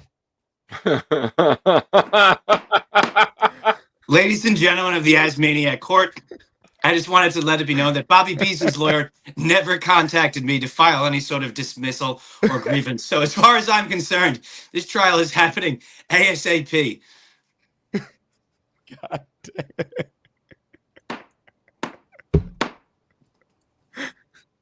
Oh, this is too Well great. done, Barbarossa. Happy Well Memorial done. Day to everybody, by the way. Well done, buddy. Happy Yeah. Memorial Day. Kangaroo Court, baby. Yes. Beast, get your lawyer up here, man. We need I need a conference with your counsel. Oh my god. This is time. No, I'm going to have young Myron also back me up because she is a former representative. And How do you unmute him? you're going to jail. So you Beast, Beast, go inside. Go back to your computer. We can't hear a word you're saying. Your internet sucks. Go inside if you want to actually talk. If not, we'll just continue to watch you do what you do best, which is grill on Memorial Day. If he wants to grease the wheels of justice, send some of that chicken my way, dude. It'll be the last piece of chicken you ever eat, though. Are you prepared for that? Jenergy, super chat, $20 in the raffle for live. Today's lesson: check yourself before you wreck yourself. Words of wisdom. Well said by Jenergy. Well said. Let's see. Big fella wants to know, what is more, butchered Beast internet or Charles' neck? The answer is yes. Well, I'll tell you what, Barbarossa. When this trial does occur, you are our judge, all right? You are the Honorable Barbarossa. Perfect. Thank you, guys. Happy Memorial Day. Where did you get the wig, Barbarossa? You just happen to have that laying around? So, well, yeah, a couple of years ago, my grandfather gave it to me when he was giving me some like other thing. Like he gave me a couple of like swords and stuff like that, and this was just in the bag. So I was like, I'll keep this. You never know when I'll need it. And check the bag for a black robe. Yeah, I did. It's not in there. I think I lent it to like my sister or something like that. But I'll try and wrangle it up before the trial. But Bobby Beast's lawyer, I need to hear from him. Take care, guys. Barbarossa, you're truly a legend. What a call. What a great call. What a call. Beast dropped out I guess he's making the internet change. So I guess I got to stay on a little longer. God. Jason in Jerusalem is actually with us now. Jason, go ahead. Rip through your point before Beast comes back. Hey, Jake. Amazing show today. Shout out. All gave some gave all. Kudos to everybody who supported, were members of the armed forces. If you really want to learn something big or an amazing story, read up about Mo Berg. If you don't know who Mo Berg is, the catcher who was a spy. Casey Stengel said he spoke 7 languages and hid in none of them. He was a third-string catcher who hung around for a while, and he was a member of the CIA before the CIA was an official agency. And he was sent to Germany to find out about whether Germany had an atom bomb or not. ESPN did a Sports Century on him. There was a movie made about him. Mo Berg, one of the few Jewish ball players. And really everybody, if you want to know, like you see when you go to Baseball Reference, you see like Bob Feller or Ted Williams who took years off, because they fought in World War II. And even think Williams was even in the Korean War. But really go look about Mo Berg, and some of his stories is fascinating. That's cool. When you hear about him. I'll look into it.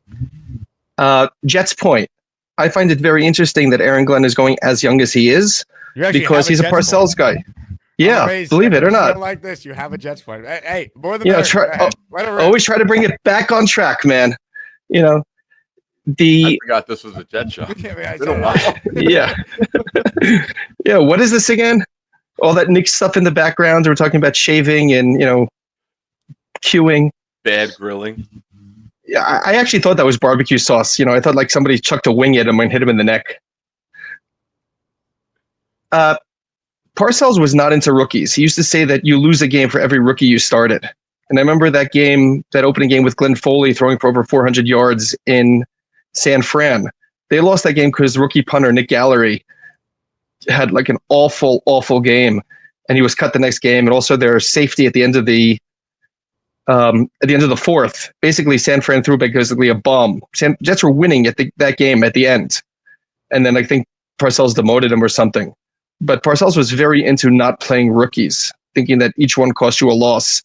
So without even getting into training camp, to cut Morstead and to cut, Zerline was on borrowed time anyway, but Morstead for really showed no signs of wear and tear and no signs of the decline. His cut was not on merit or lack thereof. I am surprised that a Parcells guy would go that route. I just think the NFL has also evolved a lot too. And when he was asked about it at the presser, he referenced Jeff Ireland with the Saints as being the person who first really got him into the mentality of it's okay to play young guys. So, like when Parcells coached, it's also a long time ago. I think everyone wants to make the Parcells comp for Glenn. Bill Parcells hasn't coached in the NFL since what? 2006 was his last year with Dallas. It's a long time ago already. Yeah, but you would expect a team that's struggling, a team that really is what they call it, retooling or rebuilding. Keep the punter at least. You want somebody who could easily flip the field and who's been your most consistent player for the last 2 years. So I agree with the Morstead point, but I think in general, we're all asking for Amari Cooper or Keenan Allen. And the reason why I don't think they're going to sign any of those guys is they just don't want to sign anyone who's above 30. Seems clear. He was 21st in net punting last year, so it's not like he was like leading the league.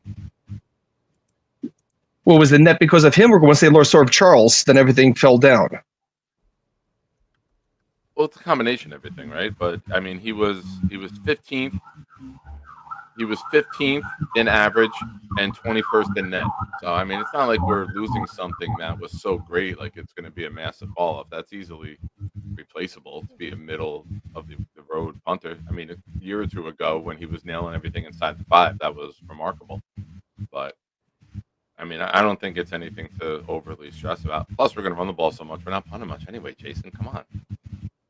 We're going to get so many first downs now running the ball, man. Oh, I thought you were talking about Zach. Sorry. I'm back to the Beasley thing here. Too much Jet talk. No respectable lawyer would be on a federal holiday. Like, we're still on this, Beasley. Damn it. I actually thought of putting on a suit and pretending to be his lawyer, but then I said I have too much pride for that. Are you team Beast or Beasley, Jason? How do the people in Israel feel about the Beasley versus Beast war? Unfortunately, we have our own battles here that we're paying more attention to. Let's just leave it at that. A little bit more pressing. I don't know. I feel like these are on the same level of importance, but that's just me. We're still hung up on the whole Drake, versus Kendrick Lamar fight. So see where that one goes. So good call, Jason. Appreciate you trying to get us back on nice Jets. reference to it at the end, Jason. Yeah, well done. Jason Jerusalem checking in. I was hoping Beast would call back in. He hasn't done it yet, though. So he's cleaning the grill. You think? No. That grill has char on it from 1997 Memorial Day weekend. J-Quest says, sorry, I haven't been watching, just seen 2 seconds. If you missed this show, this is a show to go back and watch. This is the show. Also, what are your thoughts on Beasley's lawyer saying that he'll have possession of Little Joey by the end of the week? You showed on a day where everyone was waiting for you, and now you're making erroneous statements.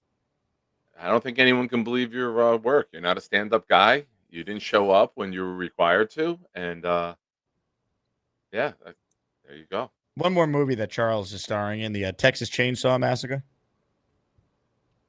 Nice. Well, on that note, please, everyone, click the like button and subscribe to the channel. I believe it is raffle time because I've waited long enough, and we currently don't have any whereabouts on where Beastbreaker is. We know he apparently was going to go inside. He was going to call in from his attic. He was going to pretend he's using a microphone that he thinks is helping him, but it is, in fact, doing absolutely nothing. And he has yet to call back in. So, on that note, it is time to do something we do around here, Nick. We spin a wheel and determine a winner in... Oh, hold on. Breaking sports news on the Jake Asman Show. He's here, Beast, right in the nick of time. Hello, Beast. We're almost done. We got the hot dogs, chicken, and the other sausage ready to go. The other sausage is being put on. Steaks are being put on. Oh, and tomorrow I'll be going down to the courthouse first thing in the morning. This is done. Where's everyone who was supposed to come over? The backyard They're was already empty. out. Nobody was there. They're already outside, and for festivities have already started. And plus, I got people from next door coming over. You know, Where were they? We didn't see a single soul out there. because they're busy right now with their other relatives as well. We got Polish people around here too that like to keep their stuff private. We're a private community. We're not like the. I don't think there was a soul out there, Beast. There was not a single person there. You know what? Tomorrow I'm going down to the courthouse. That's as far as it's gonna go because I got better things to do than put up with some crying, whining, lying little rat fink who has no balls. And Deanna Myron is right about one thing. She already contacted me on my phone, stated, you know what? Screw this loser. Go to the courthouse, nail the deal, and put him to rest. Now, let me ask you something. What does that have anything to do with the fact that when you were just outside, we didn't see a single soul? Because people are still coming. That's why everything is done. You know, it's done deal. People come from near and far. That's why some people live in the suburbs, some live far, some live wise. See, I'm not the last person. I don't feel. Is the microphone hooked up? Because he got louder when he put it up to his mouth. Today.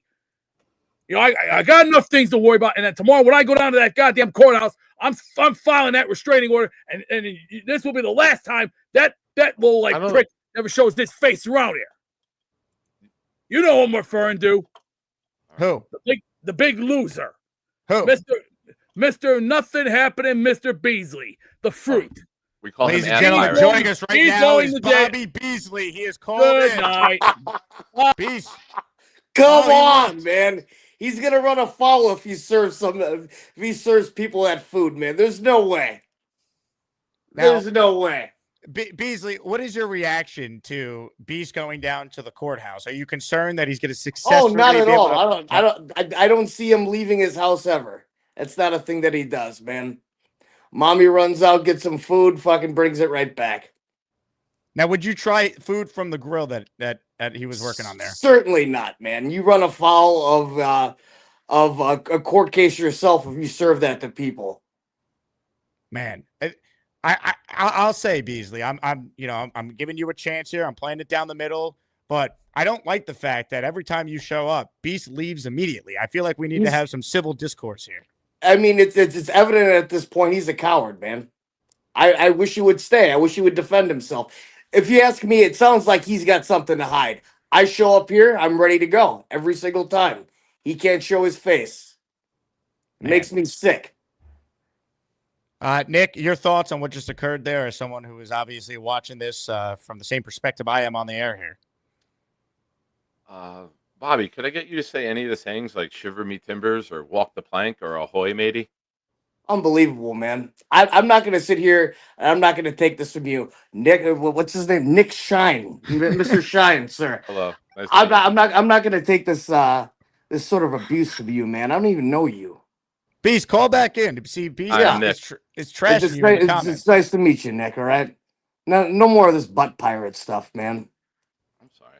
Big fella says, where's the evidence that you said you had? My evidence? Like I said, when my counsel is present, we'll present that. Till then, I'm not allowed to say anything about it. And what's the deal with little Joey? You plan on winning custody over him? Is that what this is about? I'm willing to settle out of court for little Joey. And we're going to leave it at that. Now, what makes you think you have any rights or claim to little Joey? Because I deserve him more than Beast does. Clearly. He's unfit to raise little Joey. With these tender hands, I could do that. What do you plan on doing to the pig, dude? It's a guinea pig. It's a guinea pig, man. Let's clear that up right now. Okay, What am I planning on doing? I plan on raising if you're it. tender hand. I've never heard anyone say I deserve a guinea pig because I have tender hands. So forgive me. I'm a little caught off guard by this comment. Where's Bonesy, by the way? Where's that coward? I want to talk to him. I heard he was looking for me. I'm right here, Bonesy.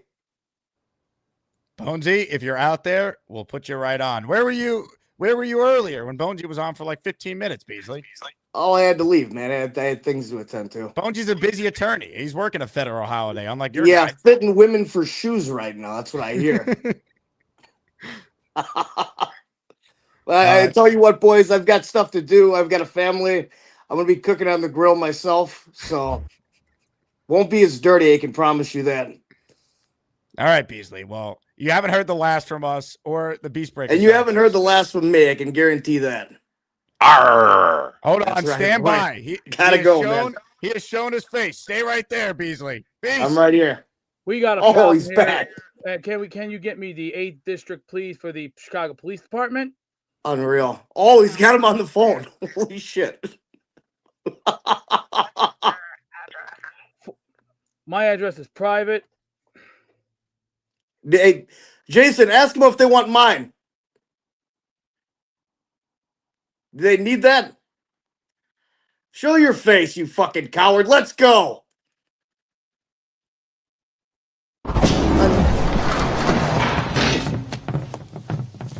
Now look what you've done, Bobby Beasley. No more protection from the ASMANIACS. Had to pull you out of the chat and cast you down with the sodomites. Some time in here will make you feel like you've been run over by the lane train. You understand me? You catch my drift? Give him 24 hours to think about it. Unbelievable. We have not heard the last from those two gentlemen, Nick. Thank you for asking me to be on the show today. I've never been more appreciative. We've talked Jets football. We talked the Jets roster last year. Like this is tremendous. It seems like every year there's a Bobby who emerges. Last summer was the summer of Bobby Midnight. This year it's Bobby Beasley. It's quite the day. Bino writes in, Beasley, we need evidence you claim to have. It's time to shit or get off the pot. I can't believe Beast is actually on the fucking phone with the police right now. He's gonna get arrested for filing a false report. I'm on the phone with the. Get off the phone with the police. Tell them that you took. Please explain to them. I'm not gonna arrest until this Bobby Beasley's behind bars. All right. Well, don't get the actual police involved. As of tomorrow morning, I will be heading to the courthouse. I will sign those restraining order papers, and this man will be removed permanently and legit. This guy is done, finished, and out of the door. After tomorrow, he is done. Say that again, ma'am. You don't need police where you're at. You're good, right? Well, as long as I got safety, I got everything I need. I already got neighbors, and don't think we're not playing. We're a strict society. We're not idiots. See, this guy has been a thorn, and ever since I exposed him April 29th, this guy has been lying through his teeth, making false claims, false excuses, and I'm going to put him behind bars after this restraining order gets put on. If he thinks of showing his face on this television broadcast or anywhere else, he's a dead man walking, and he'll be exposed for life. So if you can't, if by any means necessary, tomorrow morning I'm going down to the courthouse. I will be signing those papers. I already know where the address is at. 555 Harrison Street. I already know the area. So he's screwed. And don't worry, ma'am. Everything's under control because, like I said, you guys are the truth, and you guys are the facts. Am I not right? All right. Well, if there's any more problems, I'll give you guys the heads up, and we'll take it from here. All right. And your name was, ma'am? Say that. I couldn't hear you. All right. Thanks, Lewis. Thank you. All right. Bye-bye. Are you an actual lawyer or what, man? Yeah, I am a lawyer.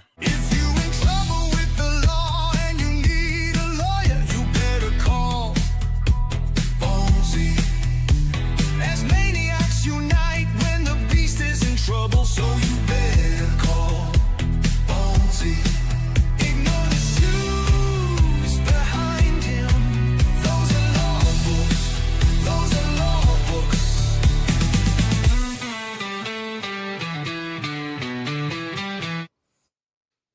Your lawyer's here. I've had enough of this guy. Tomorrow, this is it for him. Courthouse, I'm going down there and sealing the deal. This is a fake card, and it's going to be the end of him. I got enough to worry can't about. even work, Beast. I can't even. I'm here working. Thanks, Bobby Midnight. Bobby Midnight just called me and said, "Mr. Bonesy, you got to get on there, bro. They need you." I stopped what I was doing. I told the customer, "Listen, when Beast calls, I got to run." Left him with Joe Bonesy, and now I'm here to save the day. Now, what did I miss? Beasley called in. He demanded to speak with you. Before that, him and Beast went at it, but Beast left. Beast claims there's family around at his barbecue. We can't find a single soul. I think Charles can't shave. How do you leave that out? Charles can't shave. Yeah, Charles looks like I saw all the Charles stuff. I was here for the Charles stuff. Take me to recap with that. I'm like, no, wait a minute, hold on. I had my phone on the charger, so the earpiece is in. It's going in and out. I'm trying to listen to people and make some money. Fucking. What happened to the food on the barbecue, Beast? I already got another person on that grill right now taking station number 2 because I already did station 1. Station 1 is already done deal. Can we see the other person on the grill? Make sure the food's coming out okay? Can you take us down there right now? Well, right now I got the phone on the charge. I got it down to 6 because I had to take care of business. See, I'm not going to take it anymore. After tomorrow, I'm going down to that goddamn courthouse, signing them damn papers, and then you won't see this son of a bitch for a long time. Because after tomorrow, he's done. Finished. I don't need... And Deanna Myron told me, after you get those papers taken care of, just ignore the loser because all he's doing is making, you know what that is? Smoke. And Bonesy knows what I mean by smoke. You bet your ass, Beast. You. You know what I mean? Except here's the difference. We love ganja. That bum loves bunkweed. There's a difference. I like the good stuff. I like orange hair weed, and I love good ganja. But that punk, you know what he's smoking? Bunkweed. Let me bring on your therapist now. Big fella joins us. Hello, big fella. Hey, Beast, do not go to the courthouse. I get it.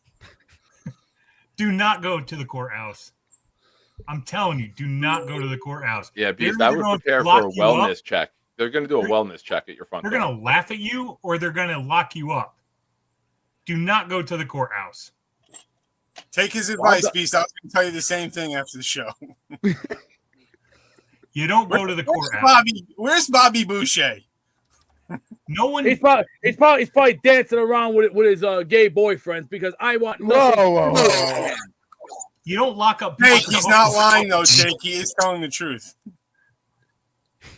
And we all know, we all seen the boyfriends of his little 3-on-1 entourage in the Discord a couple weeks ago. You didn't think I spot that? Oh no, I didn't. And then last night on the Connor Long show, trying to claim little Joey again. I don't think so. Nice try, Buster. Your days on here are gonna be done. Beast, let's take a step back and realize what's happening here. So he writes last night, or someone does. I'm not even convinced it was Bobby Beasley. It was him. No, I think it was someone that made a fake account and said, I'm going to eat little Joey. That doesn't mean that person's actually going to eat your guinea pig. They're messing with you. Right, sure. See, I take things seriously because I have. You shouldn't. That's the problem. You're taking it too seriously. It's not real. Yeah. You care about the police off of a YouTube show, man. I care about kids. It's a guinea pig, Beast. It's not a kid, and he's not going to touch your guinea pig. He doesn't even know where you live. I'm already prepared to put a restraining order. Don't come in within the radius of 1,000 Just feet. take He's a not deep going breath near you, and though. relax. No There's one's no coming near restraining you. order. It's Take a on. deep breath. Chill out, man. You'll be okay. Beast, you know this No guy one's is coming so after deep. you. No one's coming to get the pig. It's just little theater that they're doing. That's all it is. Yeah, well, I know one thing he can do. He can kiss my. That's fine. You can say that. Right. That's But do fine. not go to the Kiss my courthouse. ass. Yeah. Do not call the police station. Do not. I have a Beasley- temper on me, and I'm not gonna take this guy anymore. This You have a guy is temper? one word. It's 5 letters. If you play the game Scrabble, if it's $1,000 on the pink square, or if it's blue, if it's a $500 shot, it's the word Listen. loser. Listen to me. The guy's a Beast, loser. Can you I don't care- I take don't care that the word. shirt off before the police show up at the front door so Jake's not at all? Oh, don't worry. Don't worry. I got plenty of other good shirts Beast, there. listen to me. You know, Shut up and listen. All right. He talks shit. You talk shit. Leave it at that. There's nothing else that needs to be done. You don't need to go to the police, and you damn sure don't need to run every time he gets on the fucking screen, bro. You just I don't talk want shit to- back. It's that Bobby simple. Beasley, where are you, Bobby Beasley? Show your face. Yeah, they're gonna Beast. They will laugh at you, or they will send you for a wellness check if you go to the courthouse, bro. You don't want to do that. I'm gonna see if I can get a hold of Deanna Myron today, because Deanna Myron was a mentor of mine from Curie High School, and Deanna put in on the one video that I sent her. She already said this guy did not go to Curie High School. She already Beast, did. no, it's fine. Beast, we don't care where he went to high school. We're on your side. We do not We're on care. your side. I know that. But We this- don't care. True. Who I want to cares? know. Who I cares? want to know, Jake. Just- Don't speak for all of us. Just ignore him, Beast. I have said this to you thousands of I'm times. sorry, Jake. No, Right now, I'm just gonna. You know what I'm gonna do? I'm gonna go chill do out. nothing. Don't do anything. Just ignore Bobby Beasley, and eventually the trolling will stop. But you Yeah. react the way you do, and he keeps doing it because everyone thinks it's funny. That's what's happening here, Beast. It's not serious. He's not going to touch your It's guinea not pig. He doesn't serious. even live near you. He's not going to show up and attack your guinea pig. He's messing with you. You don't seem to realize this. And trust me, in the real world, that guy's got more problems than you do. Oh, I know what he's all about. He's No. a real pansy ass. So, Anyway. so listen. Cut the shit with going to the. Well, first, cut the shit running away all the time. Second, you're not going to the fucking courthouse. And number 3, enjoy your Memorial Day weekend. What happened Well, with he the can take- food? he Is the can take food his still on the torch- grill, or did you take the food off? I already got round two. Round two's already on the grill, and you know what? I'm gonna enjoy my day. Enough I'm- about you know the what I'm food. I already know what I'm gonna do for the rest of the day. Relax, take a chill pill, maybe take a nap around or 2, and go drink some water because I don't. This need will last 5 minutes, and then I'll get 15 emails, as will all of you who message Not today. Beast on I already Instagram. My phone is or already email. on off mode. You're My phone messaging will be Rick off. Kent. You hated better Rick Kent a share. day ago. Now you're messaging Rick Kent. You message everybody, Beast. It's got to stop. Well, I'm a hothead. Well, some of my differences, I'm kind of like Scott Steiner. You want to mess with Big Bad Booty Daddy? Let me get you some of this. Can you do Steiner math for us right now? You mean Big Bad Booty Daddy? Remember, Big Papa Puff is your hookup. Ha! If you hear me. Shut up! Wow, right. you got some situation here, Jake. Jesus Christ. Now this is an all-time show, and in my head I said maybe we'll do 90 minutes on Memorial Day, and 2.5 hours later here we are. So I got to end I was this. to go pick up my other car. When I bought the truck, I left the car. Like, there's a guy waiting upstairs to drive me. like, please wait 5 more minutes. Please wait 5 more minutes. I got to do this raffle. Bonesy, you have a lot of work cut out for you with your client, and as do you, big fella, as you are the therapist. I can't believe I missed Bobby Beasley twice. This fucker calling in when I'm not on. The I can't best- believe Bobby Midnight called you, but he hasn't called into the show. Well, thank God for Bobby. Speaking of the devil, look who's calling me. Missed call from Mikey Mayhem. Bobby Beasley? Oh. Nick, you're my homeboy. Yeah, I love you. Yeah. Yeah. How's it going? What a All show. right, guys. Love you Bonesy, guys. big fella, thank you both. All right. PBM, I know, wanted in during that squabble. Mike, go ahead real quick. It's over now. I wanted to talk to Beast. Oh, he's still out there. No, I got Don't go to the court. Are you Try choking me. it? You okay? Are you eating from Beast Grill? Did he cook for you? No. So he's going to be on a list. I mean, he might even be on one now. After that call to They probably 911. know of him already, dude. Well, unless he's called 911 before. I'm not sure this is first time or not, but Would you like to talk to Beast? I would. Beast? You can hear Beast. me. Beast. Don't go to the court or go to the police station. If they're it's a bad idea. You might end up on like a list or something like that. Especially when you start talking about like YouTube show or whatever. It's all like fun and games, man. Yeah. And when you say He doesn't Oh know where no, you this guy live or Hill, he's whatever. sick in the brain. He is deranged in the brain. I think Yeah, he's suffering. he's not taking your pet. It's one to know one. He's not going where you live. I think he's got it's just for fun. SDS. You know what SDS stands for? Storm Derangement Syndrome. Oh, I thought it was small dick syndrome. All right. Look, Beast, man. You don't want to make this actually a thing. By you going there, you're making it a thing. I hate this guy. He's All right, messing here's with what you do, Beast. Take a deep breath. Listen, all right? I'll be the voice of reason. Mike's got a great point. Jake's got a great point. Big fella. Take a deep breath. Relax. Understand that you are safe. Your guinea pig is safe. Enjoy your day. Go hang out with friends. Take a deep breath. Chill. Masturbate if you have to. Do whatever it takes to relax and ease the tension, okay? And then go enjoy your day. That's what I'm gonna do. All right, but make sure you wash your hands before you touch I the cannot food. be on the same show with this guy. You know what? I'm gonna do something different. I might go on the Connor show and and be a role model for the kids. Yeah, I would stay away from children today. Stop too. going on shows, Beast. Stop. Take a couple days I off like here. to help. Helping out is my thing. Helping out. You're the not kids is the one helping. thing. You're hurting. You're hurting. No. Yeah. What I'm gonna start doing, I think I'm gonna take Nick Shine's advice today. There you go. Yep. Take his Which advice. part of his Good- advice? good advice. There's a bunch. I have a temper on me because all these years, ever since I've had autism. Oh, let's look at 28 years ago. I had a sexual harassment charge with 3 of the scumbags from Edwards. I dealt with 3 of them. Took them to jail. They got what was coming to them. You don't play with me. And then after let's that, not open went that to can another of school. All right, Went to another school. we're- And we're then years getting later, I too become Breaker 666. He's the man who would kick your ass, and then he'd gobble-goo. I wanted to ask if he had the same babysitter that Bobby had, but he...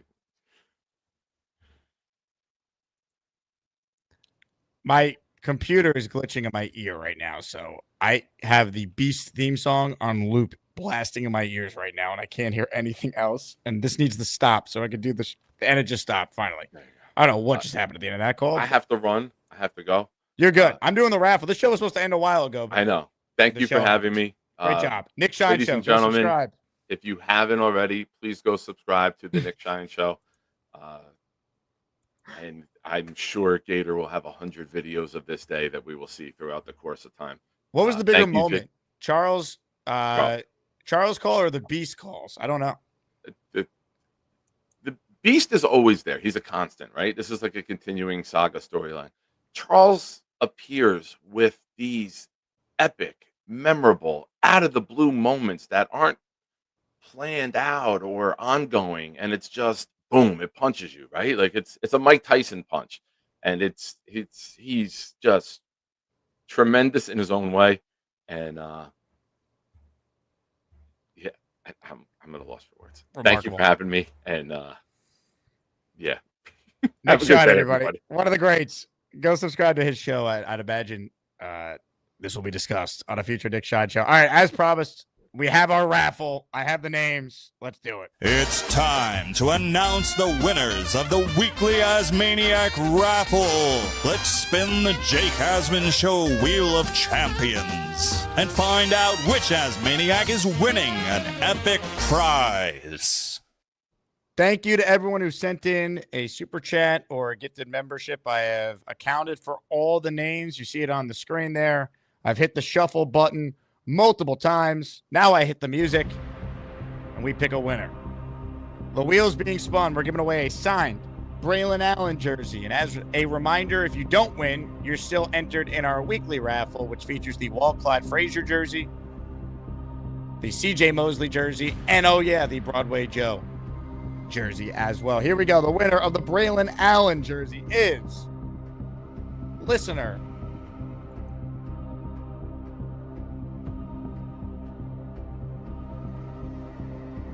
Indy Jets. His Pacers may not have won last night, but Indy Jets is a winner today. Indy, congratulations. I think Indy won with only one entry, so that's awesome. Just shows you got to be in it to win it. Congrats to Indy Jets on the raffle win. Thank you to everyone who tuned in. This somehow was one of the craziest shows we have ever done, and that is saying something. I never could have imagined that. I don't know how to describe this show to those who maybe are watching for the first time. Unreal. I do want to, once again, as we said at the top of the show, thank all the veterans out there and their families. Remember all the fallen today on Memorial Day. Thank you to everybody, all the calls, memberships, super chats, all the listeners.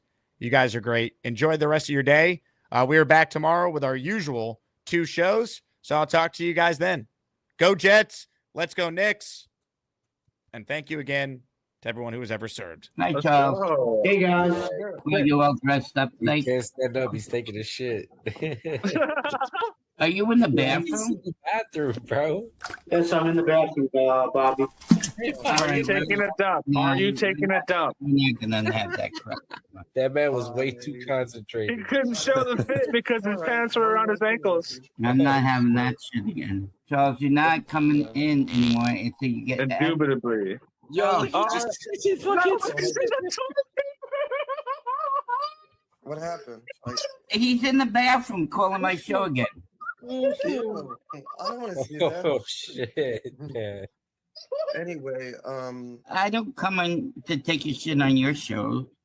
Charles, do never ever come on my show getting in the crapper, okay? My bad. Anyway, I just want to stop by and say hi. Sorry about the bathroom incident.